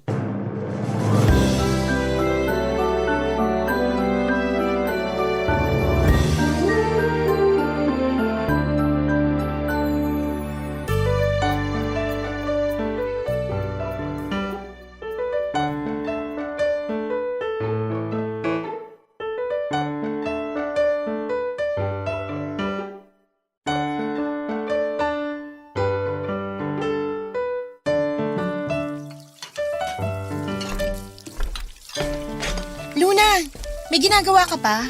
Heto, naghuhugas ng pinggan. Bakit? Halika muna rito, may tatanong ako sa'yo. Sandali. Ano ba yun? Silipin mo yung lalaki sa labas. Saan? Ayun, yung kausap ni Papa. Bakit? Sino ba siya? Anak ng kumpare niya. Magkaedad lang yata kami. Anong masasabi mo sa kanya? Gwapo ba? Oo, gwapo naman. Maputi tsaka matangos ang ilong. Manliligaw mo? Hindi. Pero gwapo, di ba? Oo, bagay kayo. Ano sa tingin mo? Babaero ba? Mukhang hindi naman, no? Hindi ko alam eh. Hindi ako marunong magbasa ng tao. Pero kung gwapo, malamang marami rin nagkakandara pa sa kanya. Oo nga, no? May punto ka. Wag na lang pala. Pero kung gusto mo naman siya, magpakilala ka na lang para wala kang pagsisihan sa huli. Sa tingin mo? Oo, wala namang masama kung susubukan mo eh. Kaso nahihiya ako. Gusto mo tulungan kita magpakilala sa kanya? Ngayon na? Oo naman. Ayaw mo ba? Ay, sa susunod na lang. Aalamin ko muna kung may nobya na ba siya para hindi tayo magsayang ng oras. O sige, manmanan mo na lang muna siya at ako maghuhugas na lang muna rito. Sandali lang, dito ka muna. Bakit? Ano pang gagawin natin? Wala naman, samahan mo lang ako rito. Kunwari, nag-uusap tayo para hindi mahalata na pinagmamasdan ko siya. Kapag ako pinagalitan ng mama mo sa tambak na hugasin, ikaw ang isusumbong kong dahilan ah. Nagsishesta na yun ngayon. Hayaan mo na siya. Tingnan mo, matika siya no? Matangkad din. Eh, sino mas gwapo? Yan ba o yung dati mong nobyo? Syempre mas gwapo to. Ikaw ba hindi mo siya natitipuhan? Naku, hindi na ako mag-aasam ng tulad niya. Hindi kami bagay. Hindi ko naman tinatanong kung bagay kayo. Ang gusto kong malaman, kung natitipuhan mo rin ba siya? Siyempre, oo. Babae lang din naman ako na nagkakagusto sa mga gwapo. Pero siyempre, dahil ikaw ang mas may gusto sa kanya, hindi na ako makikipag-unahan pa. Mas may tsansa ka sa kanya kaysa sa akin. May tsansa naman tayong lahat. Malay ba natin kung anong gusto niya? Malabo nung mangyari yan. Yung mga tulad niya, sa panaginip ko na lang mararanasan. Masyado mo namang binababay ang sarili mo. Paganda ka naman eh. At kung ikaw man ang magustuhan niya, walang kaso yun sa akin. Bakit sa akin na napunta yung usapan? Hindi ba't ikaw yung naghahanap ng nobyo ngayon? Oo nga pala. Oh, paalis na siya. Sandali lang, maiwan na kita. Makikibalita lang ako kay Papa. Aalamin ko kung anong pangalan niya. O sige, good luck. Papa Dudut mabilis na naging malapit sa isa't isa sina Luna at Patricia dahil hindi nagkakalayo ang edad nilang dalawa. 19 years old si Luna samantalang 23 naman si Patricia. Dahil only child kaya mabilis na nakagaanan ng loob ni Patricia si Luna. Hindi rin daw kasi masyadong palabas-labas si Patricia at laging mag-isa lamang siya sa bahay nila. Kaya noong namasukan sa kanila si Luna ay mabilis silang naging magkaibigan. Sa edad nilang yon ay natural lang na naging mapaglaro ang puso nilang pareho. No boyfriend since birth daw si Luna noon at natatakot siyang pumasok sa isang relasyon dahil wala pa siyang karanasan tungkol dito. Noong araw may mangilan-ngilan ng pumoporma kay Luna pero hindi niya sila binibigyan ng atensyon. Lagi kasing bilin sa kanya ng nanay niya na huwag munang makipagrelasyon. Huwag daw niya itong tularan na maagang nag-asawa. Nagkaroon ng maraming anak at ngayon ay naghihirap sa buhay. Ipinangako naman ni Luna sa sarili niya na magpupursige muna siya sa buhay bago niya atupagin ang pag-ibig. Lalo na't bata pa naman siya at marami pa siyang oras para sa mga ganong klase ng bagay. Noong time na yon, ang focus na lang muna ni Luna ay ang makatulong sa kanyang mga magulang na nagagawa niya sa pamamagitan ng pagtatrabaho bilang kasambahay. All around ang trabaho ni Luna, Papa Dudut. Tagalinis, tagaluto, labandera at kung ano-ano pa. Dalawa silang kasambahay sa bahay nila Patricia at kahit na medyo mabigat ang trabaho ay kinakaya niya ito para sa pamilya niya. Mabuti na lang at lagi niyang kasakasama noon si Patricia na kahit papaano ay nakakabawa sa mga pagod niya sa pang-araw-araw.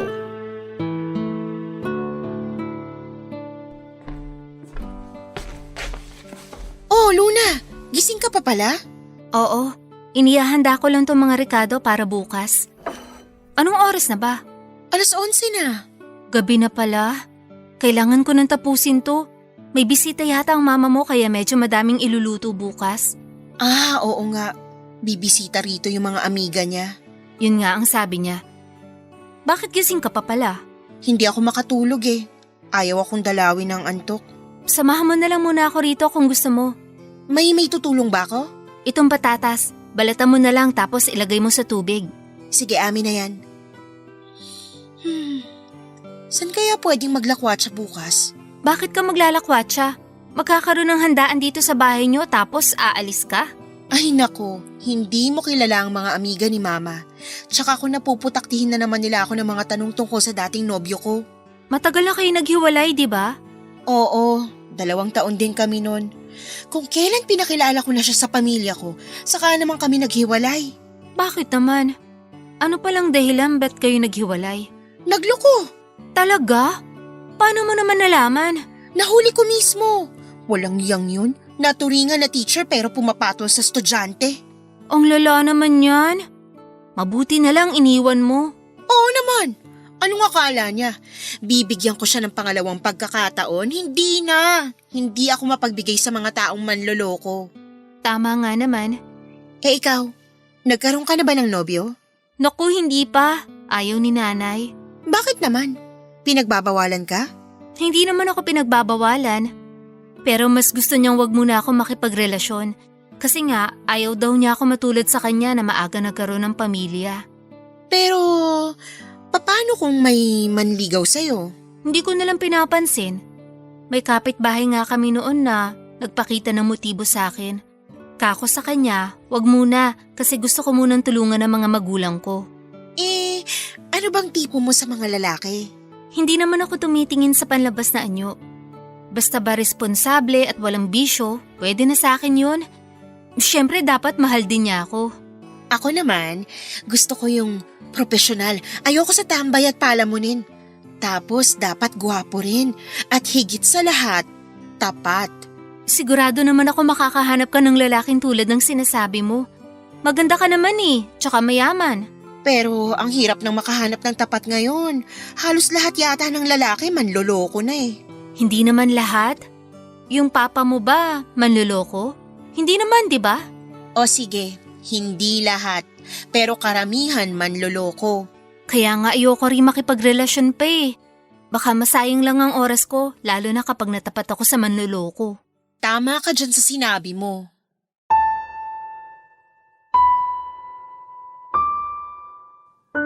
Pero sa hindi inaasahang pagkakataon, isang lalaki ang biglang dumating sa buhay ni Luna na siyang kumatok sa nakatago niyang puso.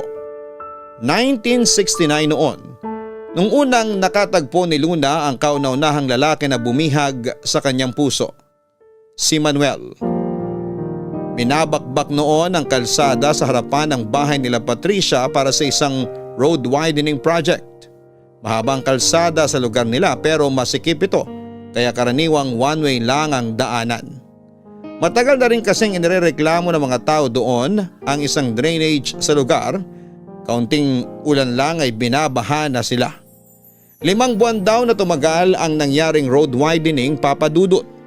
Nang mga panahong yon ay wala namang pakialam si Luna sa inaayos na kalsada. Pero noong natapat na sa bahay nila Patricia ang pag-aayos ng daanan ay unti-unti niyang nakilala ang mga trabahador na nagtatrabaho sa nasabing proyekto.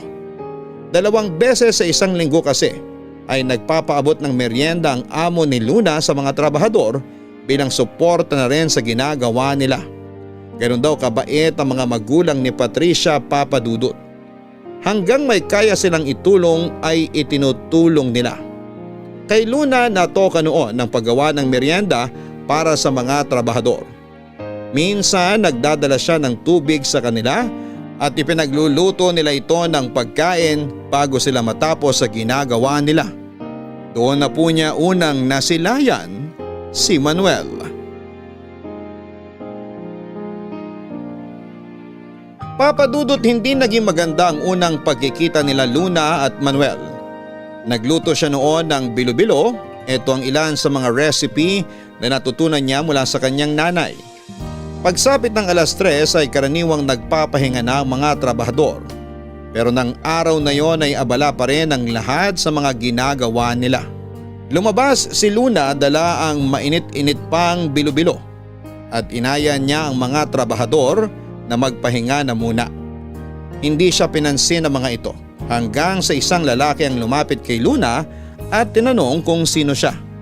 Masaya namang nagpakilala si Luna pero ang mga ngiti sa labi nito ay biglang nawala noong pinagalitan siya ng lalaki. Wala daw siyang karapatang magdesisyon kung kailan magpapahinga ang mga trabahador dahil hindi naman siya ang boss. Nagpantig ang mga tenga noon ni Luna at sinagot ang lalaki, pero noong nalaman niya kung sino ang kinakausap niya ay halos mamula ang morena niyang kutis.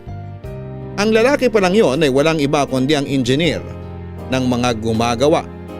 Hindi naman kasi akalain ni Luna na engineer ang kinakausap niya noon. Masyado kasing bata ang itsura nito at ang damit niya ay katulad din ng mga trabahador. Inakala niya na bagong sali lamang ito sa mga manggagawa na hindi pa niya nakikilala. Iniwan na lamang ni Luna ang niluto niyang pagkain sa gilid, sabay takbo pabalik sa bahay. Hiyang-hiya siya noon, Papa Dudut.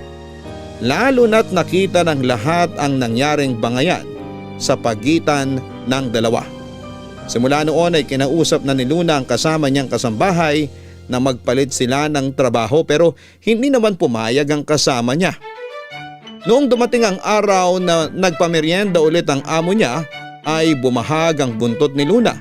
Noong nakita niyang nandun na naman ang boss ng mga trabahador na pakakainin sana niya.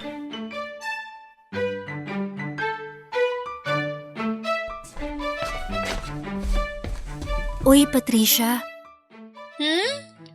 Tapos ka na sa niluluto mo? Oo, tapos na ako. Ano pang inaantay mo? Pakainin mo na yung mga trabahador. Samahan mo ko. Ano? Bakit? Ano ba yung niluto mo? Mabigat ba?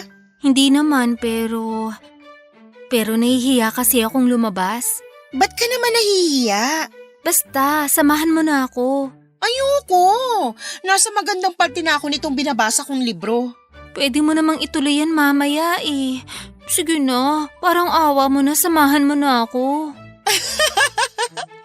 Tingnan mo nga yung itsura mo, para kang batang takot na takot ah. Ano bang meron? Basta, halika na. Saglit lang naman to eh. Sabihin mo muna kung bakit dapat mas maganda yung dahilan mo kaysa dito sa binabasa ko ah. May iniiwasan kasi akong tao sa labas. Nakuha mo na yung interes ko. Sinong tao naman yung iniiwasan mo? Samahan mo ko sa labas para makilala mo. Sabihin mo na. May natitipuhan ka ba sa mga trabahador kaya ka nahihiyang lumabas? Wala ah. Eh bakit kung ganun? Sasamahan lang kita kapag nalaman ko ng rason kung bakit ayaw mong lumabas mag-isa. Nasa labas kasi yung engineer nila. Engineer? Oo.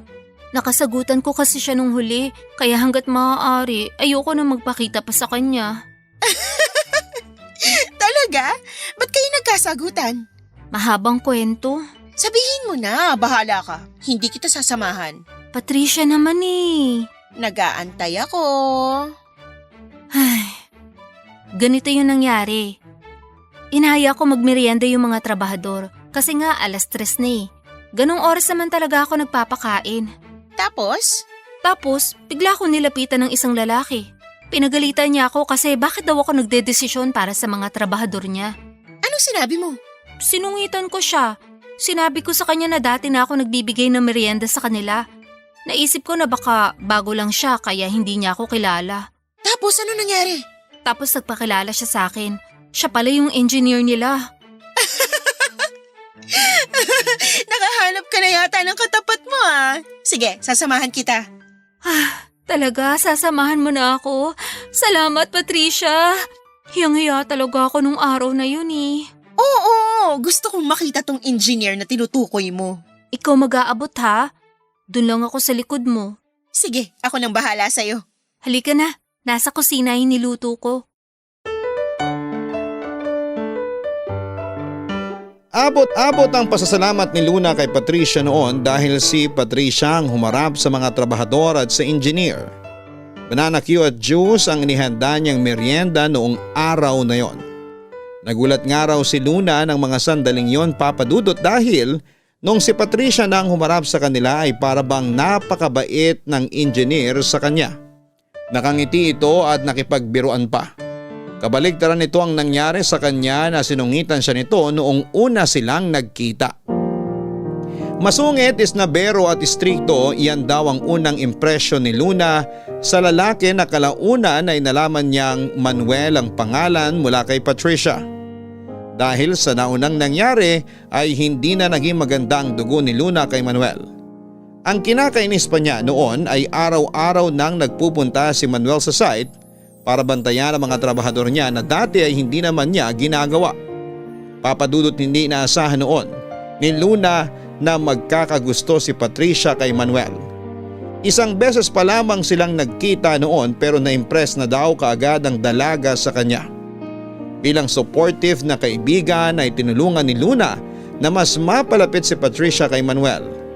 Tinuruan niya si Patricia na magluto ng merienda para kay Manuel at sa mga trabahador nito.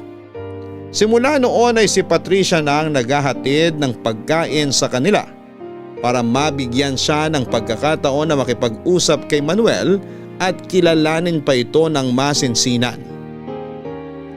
Papadudot ng minsang wala sa bahay si Patricia at mag-isa lamang si Luna na nagpakain sa mga trabahador ay nagkaroon ng chance sina Luna at Manuel na mag-usap. Sa pag-uusap nilang yon ay isang bagay ang nalaman niya.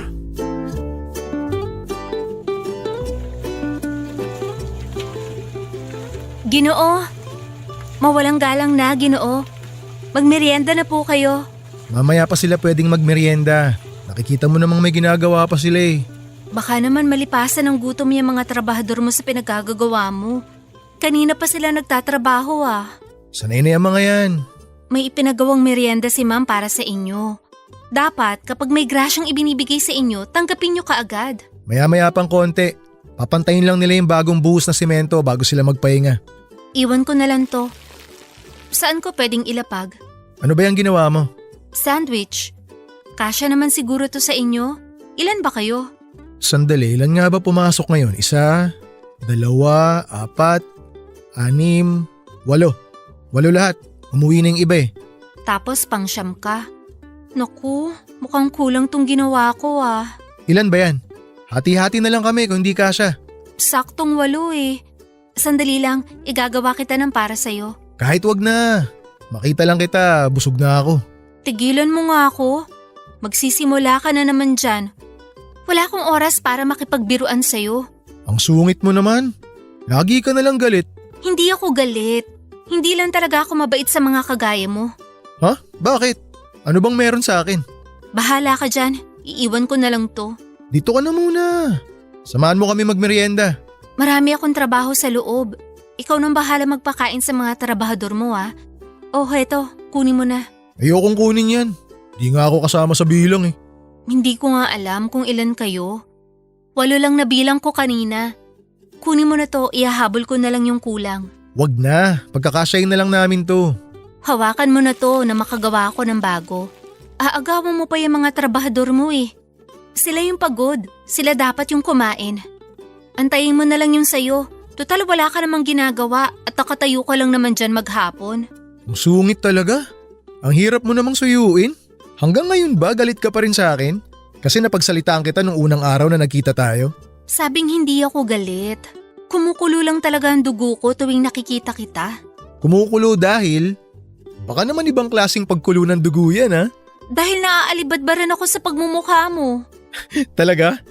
Kasi sabi nila, the more you hate, the more you love daw. Wala akong nararamdamang love sa'yo, puro hate lang. Sayang naman. Love pa naman kita. Anong pinagsasasabi mo dyan? Hindi ako nagbibiro. Gustong gusto kitang asarin kasi gumaganda ka lalo kapag magkasalubong na yung kilay mo tuwing nagtataray ka.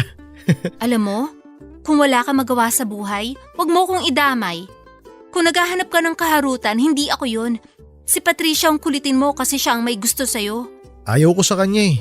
Masyadong mabait. Ikaw yung gusto ko. Matapang. Tantanan mo nga ako. Makihati ka na lang dyan sa pagkain ginawa ko. Hindi na kita igagawa ng sandwich mo. Teka, alis ka na? Marami pa akong trabaho. Eh, paano yung sandwich ko? Gumawa ka ng sarili mo. Papadudot nung araw ay hindi raw habulin ang tulad ng mga itsura ni Luna. Morena kasi siya, sobrang payat at buhaghag ang mahaba nitong buhok. Hindi matangos ang ilong niya, hindi makinis ang balat niya at hindi maganda ang mga kasuotan niya. Oo nga't may ilang lalaki nagpaparamdam sa kanya noon, pero ang mga lalaking yon ay mayahalin tulad niya sa parehong estado niya sa buhay. Kaya naman para kay Luna ay hindi ka panipaniwala na magkagusto sa kanya ang isang tulad ni Manuel. Kumpara kay Patricia ay hindi hamak, na mas maganda, mayaman at may pinag-aralan ng amo niya kesa sa kanya. Maliit lang din si Manuel, papadudot na sa 5'6" daw ang tangkad nito. May kaitiman din siya dahil babad sa araw pero aminado si Luna na gwapo ito. Maganda kasi ang ngiti niya at parang araw na nagbibigay liwanag sa paligid kapag ipinakita nito ang mga mapuputi niyang ngipin at magkabilang dimples sa pisngi. Kumikislap din ang mga mata nito na halos hindi nakita kapag tumatawa. Pakiramdam noon ni Luna ay pinaglololoko lamang siya ni Manuel. Imposible raw na magkagusto sa kanya ang binata. dahil lagi silang nagbabangayan tuwing nag-uusap sila. Kaya kahit noong sabihin sa kanya ni Manuel noon ay hindi ito pinaniwalaan ni Luna, lalo na't alam niyang may gusto sa kanya ang kaibigan niyang si Patricia. Papadudot ang problema raw kay Manuel ay mahilig itong makipagbiruan. Hirap tuloy si Luna na intindihin kung kailan ito nagbibiro at nagsasabi ng katotohanan. Matapos pang ilang beses na pakikipagsalamuha, ang dating impresyon ni Luna sa binata na masungit at isnabero ay napalitan na ng pagiging masiyahin at kengkoy. Hindi naman pala suplado si Manuel. Natsyempohan lang ni Luna ang binata na masama ang timpla ng araw na yon dahil nalaman pala niyang papetiks-petiks lang pala ang trabahador nila kaya matagal silang nakakatapos ng trabaho.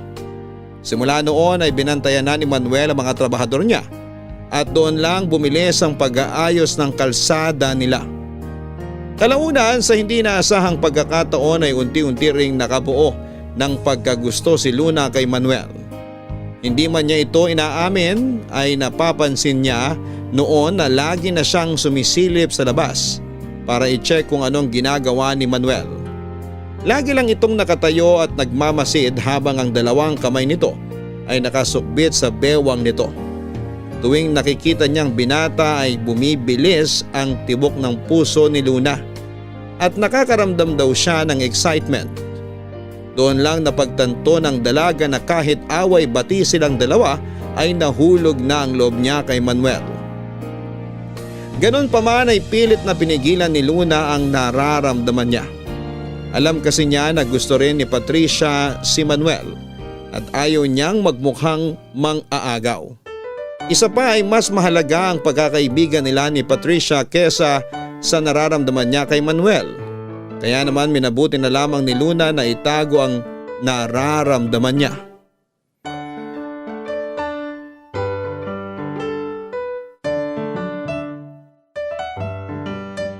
Sarap na sarap yung mga trabahador sa luto mo, ha? Oo nga eh. Ngayon lang ako nakapagluto ng ganon. Talaga? Ngayon ka lang nakapagluto ng lugaw? Oo. Binasi ko lang sa paraan ng pagluluto ng nanay ko noon. Ang galing! Kailangan ko na yata magpaturo sa'yo kung paano magluto para naman makapagpakitang gilas din ako sa iba. Oo naman. Madali lang naman magluto eh. Kung gusto mo, samahan mo ko tuwing nagluluto ako. Mainam nga yan. Huwag kang mag-alala. Magaling akong teacher. Nga pala, napansin mo si Manuel? Parang wala siya kanina. Oo, wala nga siya. Kaya nga ako dismayado kanina eh. Siya pa naman dahilan ba't kita sinamahang magpakain. Nasaan daw siya? Ang sabi nung isang trabahador, bumisita raw siya sa ibang site. Ah, kaya pala wala. Pero, bakit ka naman dismayado? Siya lang naman ang habol ko kaya ako sumasama sa'yo magpamerienda eh. Oo nga pala, may gusto ka pala sa kanya. Nawala sa isip ko. Pero, paano na yung anak ng kumpare ng tatay mo? Hindi mo na siya gusto? Hindi na, may nobya na pala yun eh. Eh si Manuel, paano ka nakakasigurong wala din siyang nobya? Tinanong ko siya. Sabi niya, single daw siya sa ngayon. Talaga? Single siya? Oo, kaya pwedeng pwede. Tsansa mo na to kung ganun. Matanong kita, anong masasabi mo tungkol kay Manuel? Anong ibig mong sabihin? Kung natitipuhan ko siya, ganun? Hindi. Gusto kong malaman ang opinion mo kung bagay ba kami. Oo naman. Kahit naman kanino bagay ka eh. Totoo? Bagay kami ni Manuel? Oo. Gwapo naman siya tapos maganda ka. Bagay na bagay. Kung ganon, itutuloy ko ng plano ko. Anong plano? Gusto kong magtapat sa kanya ng nararamdaman ko. Ikaw ang magtatapat? Hindi ba dapat lalaki ang gumagawa nun? Ang tagal niya eh, kaya ako na lang ang gagawa ng paraan. Kaya mo yun? Ako kasi, parang hindi ko kaya magtapat sa lalaki. Di ba dapat babae ang nililigawan, hindi babae ang nanliligaw? Hindi naman ako manliligaw. Ipapaalam ko lang sa kanya na may gusto ko tapos siya nang bahalang manligaw sa akin. Sa tingin mo, uubra yun? Hindi natin alam pero bakit hindi natin subukan? Sa bagay, Kung babae na ang nagbigay ng motibo, hindi naman siguro yan palalampasin ng lalaki, no? Tama ka dyan. Kaya kailangan ko maghanda. Kailan ka ba ulit magpapakain sa kanila? Sa makalawa pa, gusto mo ikaw ang magluto ng susunod na merienda nila? Oo ba? Ano bang masarap ihain? Yung madali lang ah. Ako nang bahala mag-isip niyan. Tuturuan kita. Salamat! Hulog ka talaga ng langit. Tuwing nakikita ni Luna sina Patricia at Manuel na masayang nag-uusap ay hindi niya maiwasang makaramdam ng kaunting inggit at selos. Sobrang friendly raw kasi ni Patricia at bukod sa looks nito ay malakas talaga ang karisma niya sa tao. Sadyang mabait kasi ang puso nito. Kaya naman malapit siya sa mga tao. Hindi tulad ni Luna na mailap at iwas makihalubilo. Lagi siyang inuunahan ng hiya na makipagkaibigan at ang tanging paraan niya para makipagkulitan ay ang magsungit. Sa totoo lang ay bagay na bagay daw noon sina Patricia at Manuel, Papa Dudut, dahil pareho sila ng estado sa buhay. Pareho silang may tinapos, may kaya at tiyak na magiging gwapo at magandang magiging anak nila kapag nagkataon. Kahit na may gusto na si Luna sa binata noon ay hindi niya ito binanggit kanino man. Alam kasi niya ang lugar niya at isa pa ay ayaw niyang maggalit sa kanya si Patricia kapag nalaman nito ang katotohanan. Malapit nang matapos noon ang trabaho nila Manuel sa kalsada. Inaantay na lamang nilang matuyo ang bagong buhos na semento sa dulo ng kalsada bago nila gawin ang finishing touches. Kaya bago magkahiwalay ay naisip ni Patricia na magtapat na siya ng nararamdaman niya kay Manuel. Sinuportahan naman siya ni Luna at sa katunayan ay sinamahan pa niya ito. Kaso nga lang noong nagtapat si Patricia kay Manuel ay inamin nito ang katotohanan na hindi niya gusto si Patricia.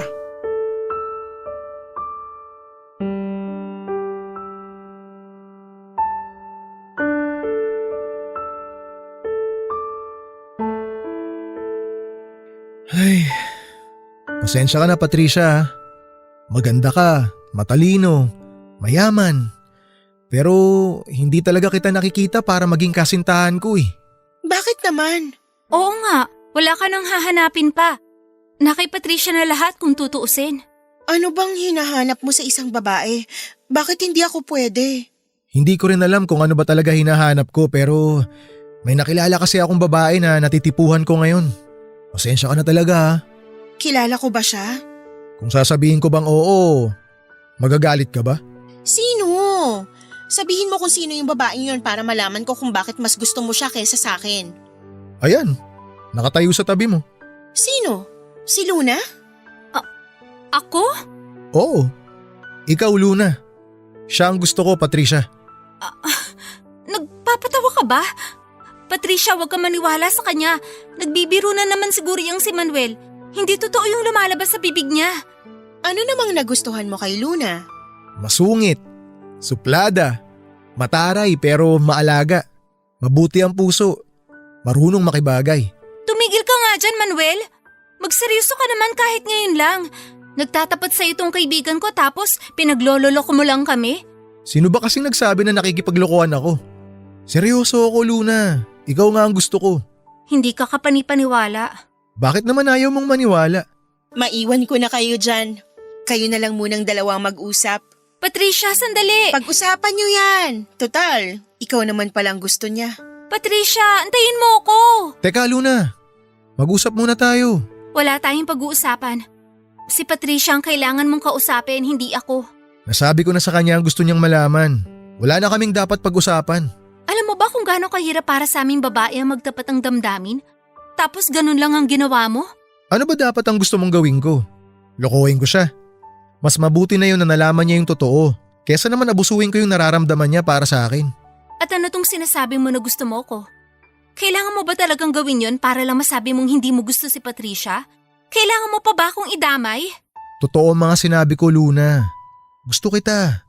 Walang halong biro. Hindi pwede. Hindi ko kayang saktan ng kaibigan ko. Pero kung sakali bang walang gusto sa akin si Patricia, may tsansa bang magkagusto ka rin sa akin? Uy, Luna, tinatanong kita. Aalis na ako. Maiwan na kita. Kailangan ako ng kaibigan ko ngayon. Luna, sandali! Sagutin mo yung tanong ko!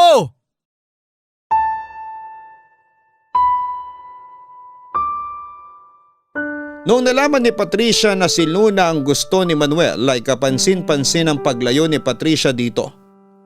Nagmukmuk siya at umiwas sa dalaga. Dahil sa nangyari na inis si Luna kay Manuel, nagkatotoo na ang kinakatakutan niya at eto ay ang masirang pagkakaibigan nila ni Patricia. Parang kapatid na ang turingan nila sa isa't isa at ayaw ni Luna na masira ang pagsasama nila dahil lamang sa isang lalaki. Pilit inassure ni Luna si Patricia na wala siyang gusto kay Manuel para kahit papaano'y gumaan ang loob nito. Pero kahit na anong gawin ni Luna ay nagbago ang pakikitungo ni Patricia sa kanya. Minabuti na lamang ni Luna noon na hayaan na lamang muna si Patricia na mapag-isa dahil baka mawalan pa siya ng trabaho dahil sa nangyari. Kahit papaano'y hindi naman apektado ang trabaho ni Luna, Papa Dudut. Hindi siya kinikibuan ni Patricia pero hindi rin naman siya nito sinusungitan. Nalungkot si Luna sa mga nangyari pero naiintindihan niya ang pinanggagalingan ng kaibigan niya. Ang ginawa na lang nito tuwing nagbibigay siya ng merienda sa mga trabahador ay iniiwasan na lamang din ni Luna si Manuel para hindi na lumala pa ang nararamdamang sakit ni Patricia. Ang problema nga lang, hindi siya tinantana ni Manuel. Nagpatuloy ito sa pagpapa-impress kay Luna hanggang sa napuno na lamang siya. Naisip ni Luna na titigil lamang si Manuel kapag kinumpronta niya ito. Kaya ang ginawa niya ay kinausap niya si Manuel na tigilan na niya ang ginagawa niya. Dahil malabo raw na magkagusto si Luna sa kanya kahit na ang totoo ay gusto naman talaga niya ang binata.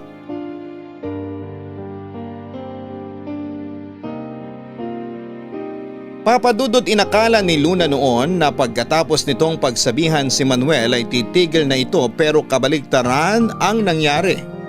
Mas nagpursigi pa nga si Manuel na ligawan si Luna dahil sa ginawa niya. Nito ay kapag daw kaibigan talaga ang turing sa kanya ni Patricia ay hahayaan niya si Luna na sumaya. Hinayaan na lamang siya ng dalaga at hindi pinansin dahil mas importante para sa kanya si Patricia kesa ang nararamdaman ni Manuel para sa kanya. Sa huling araw ni Manuel sa trabaho ay pinaghandaan ng amo ni Luna ang pag-alis nila. In-invite niya ang lahat ng mga trabahador kasama na si Manuel para sa kaunting salo-salo sa kanilang bahay. Nagpaluto ito ng pansit at tuwang-tuwa naman ang mga trabahador sa ginawang kabutihan ng amo ni Luna. Labis-labis ang pasasalamat nila sa pagiging matulungin ng mga ito kahit na kung tutuusin ay hindi naman nila kargo ang mga trabahador. Nang panahon na yon ay ayaw pa rin na magpakita ni Patricia kay Manuel. Napahiya raw kasi siya kaya mas mabuting wag na itong magpakita pa dahil wala na siyang mukhang maiharap. Sinubukang kausapin ni Luna si Patricia para sana lumabas at makapagpaalam pero nagpanggap ang dalaga na masama ang pakiramdam. Bago natapos ang pagsasalo-salo ay kinausap ni Manuel si Luna para magpaalam na.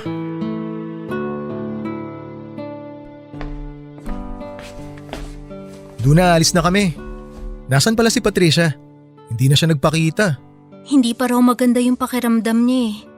Ay, iniiwasan pa rin niya siguro ako hanggang ngayon. Tinanggihan mo kasi. Di bale. Hindi niya na ako makikita pa kasi tapos na kami sa trabaho namin. Saan na kayo niyan? May bagong project na kaming sisimulan sa susunod na linggo.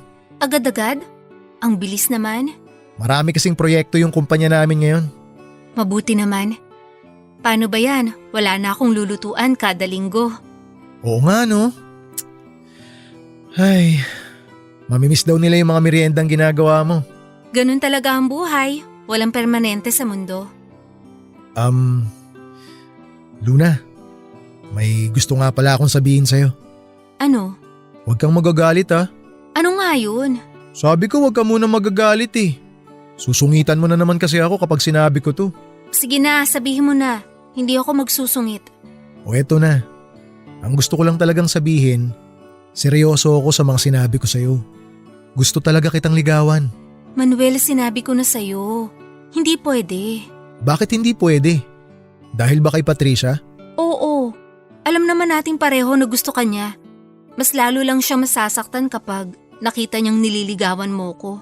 Mas importante pa ba yung mararamdaman ng kaibigan mo kesa sa mismong kasiyahan mo? Oo, kasi mabait sila sa akin. Malaki na ang naitulong ng pamilya ni Patricia sa akin. Kaya kung maaari, ayoko makasakit ni isa sa kanila. Pero kung tunay na kaibigan ng turing ni Patricia sa'yo, hahayaan ka niya na maging masaya. Kaibigan din ang turing ko sa kanya. Kaya gusto ko rin siya maging masaya. Ay, ang hirap naman ng sitwasyon natin. Panigurado naman akong makakahanap ka pa dyan ng ibang babae na mas babagay sa'yo. Kung talagang ayaw mo, wala na akong magagawa. O paano? Magpapaalam na ako sa'yo. Maraming salamat ha. Maraming salamat din. Oh, ayan na pala si Patricia. Patricia! Balita ko aalis na raw kayo. Oo, tapos na kami. Maraming salamat sa handa ninyo ha. Sobrang nabusog kami. Walang anuman. Hindi na kayo babalik? Hindi na. Tapos na trabaho namin dito eh. Ganun ba? Oo. O paano? Sige na. Mauna na ako sa inyo ha. Maiwan ko na muna kayong dalawa. Hinihintay na ako ng mga kasama ko sa labas. Salamat ulit ha. Mag-ingat kayo. Hahayaan mo na lang ba siyang umalis? Ha? Si Manuel. Aalis na raw siya. Hahayaan mo na lang siyang umalis? Hindi kita maintindihan. Gusto ka niya, 'di ba? Oo, yun ang sabi niya. Ikaw, gusto mo ba siya? Ako? Hindi. Wala akong gusto kay Manuel. Huwag mo na akong isipin. Kung gusto mo rin si Manuel, malaya kang magkagusto sa kanya. Hindi kita pipigilan. Pero… Marami pang ibang lalaki dyan. Marami pa akong makikilala na bago. Marahil, hindi nga talaga para sa akin si Manuel kasi hindi natin alam. Para sa'yo pala siya, 'di ba? Kaya hanggat hindi pa sila nakakaalis, habulin mo na siya at sabihin mo na sa kanyang totoong nararamdaman mo. Patricia, salamat!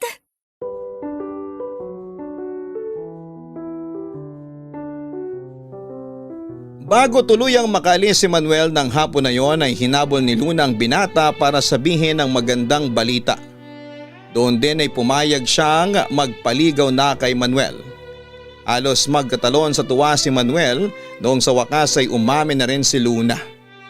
Dahil pumayag ang dalaga, kahit na wala ng trabaho si Manuel sa lugar nila Luna ay dumadayo pa rin ito sa bahay nila Patricia para ligawan si Luna. Noong panahong yon ay tanggap ni Patricia na si Luna talaga ang gusto ni Manuel. Sa katunayan ay naging supportive pangaraw siya sa dalawa. Maging ang mga magulang ni Patricia ay natuwa noong nalaman nilang may manliligaw na si Luna. Papadudot hindi nagtagal ay sinagot din ni Luna si Manuel.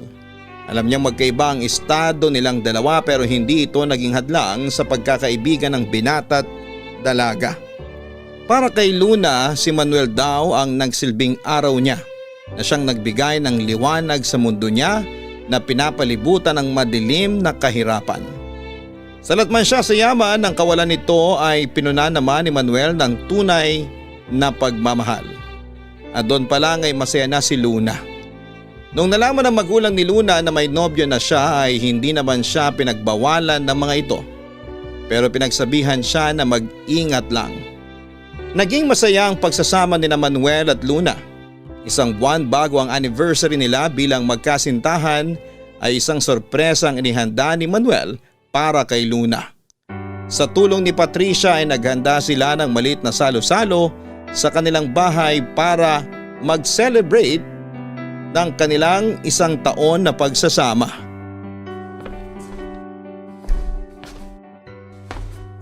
Ano ba tong ginagawa niya sa akin? Basta, sumunod ka na lang.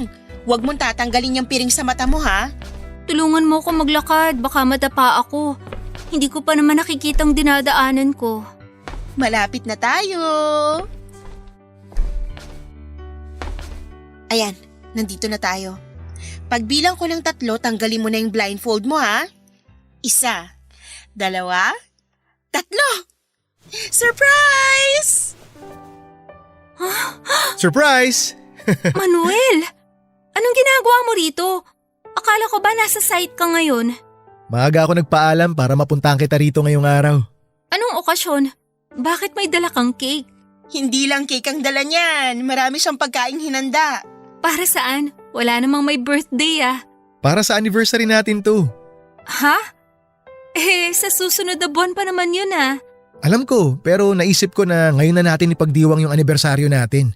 Kasi magiging abala na ako simula sa susunod na buwan eh. Bakit? Akala ko ba patapos na kayo sa proyekto nyo? May bago na naman ba ulit? Ako ang sasalo sa iniwang project ng kasamahan kong engineer. Malaking project yun eh, kaya baka hindi ako makapaglaan ng oras para sa anniversary natin kapag nagkataon. Kaya ngayon na tayo magdiriwang. Ganun na nga. Oh, ano pang hinihintay mo? Ibigay mo na yung cake at bulaklak na hawak mo. Ay, oo nga pala. Heto, happy anniversary. Happy anniversary din. Paano yan? Wala akong naihanda para sa'yo. Huwag kang mag-alala, hindi mo na kailangan maghanda. Ang gagawin mo lang ngayong araw ay magpahinga. Ipinagpaalam na kita sa amo mo. Oo, ako nang bahala sa mga gawain mo dito sa bahay. Sigurado ka? Oo naman, 1 araw lang naman eh. Ibibigay ko na sa inyong 2 tong araw na to. Salamat, Patricia. Anong plano nyo ngayon? Saan mo dadalhin tong kaibigan ko, Manuel? Mamamasyal kami. May bagong bukas na theme park sa Pasay, yung Old na yung Pilipino. Doon tayo pupunta, Luna. Nagbukas na ba yun? Oo, bukas na. Maganda raw doon, sabi ng mga kakilala ko. Oh, nakakainggit naman. Gusto ko ring makapunta doon. Gusto mo bang sumama? Mamamasyal na lang ako doon mag-isa. Kayo na lang muna magpunta doon para masolo niyong isa't isa. Oh, ano pa ginagawa mo dyan, Luna? Magbihis ka na. O sige, sandali lang. Magbibihis na ako. Sandali, maiwan muna kita, Manuel. Susundan ko lang yon. Ako mag-aayos sa kanya para maging maganda siya sa araw na to. Sige, dito lang muna ako.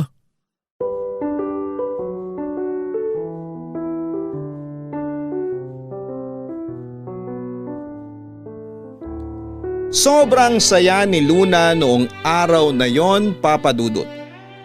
Pero hindi niya inakala na yun na rin pala ang huling araw na makakasama niya si Manuel.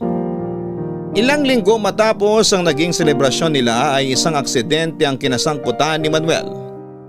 Papunta na dapat sa site si Manuel kasama ang ilang trabahador. Nung isang private van ang iniwasan nila matapos itong mag-counterflow. Tumama ang sinasakyan nila sa poste. 2 napuruhan sa kanila, Papa Dudut. At isa na doon si Manuel. Sa pagmamadaling makatakas ng van na iniwasan nila ay isang tao pang nabangga nito, si Berto na tatay ni Sol. Nakaligtas si Berto pero dahil naapektuhan ang spinal cord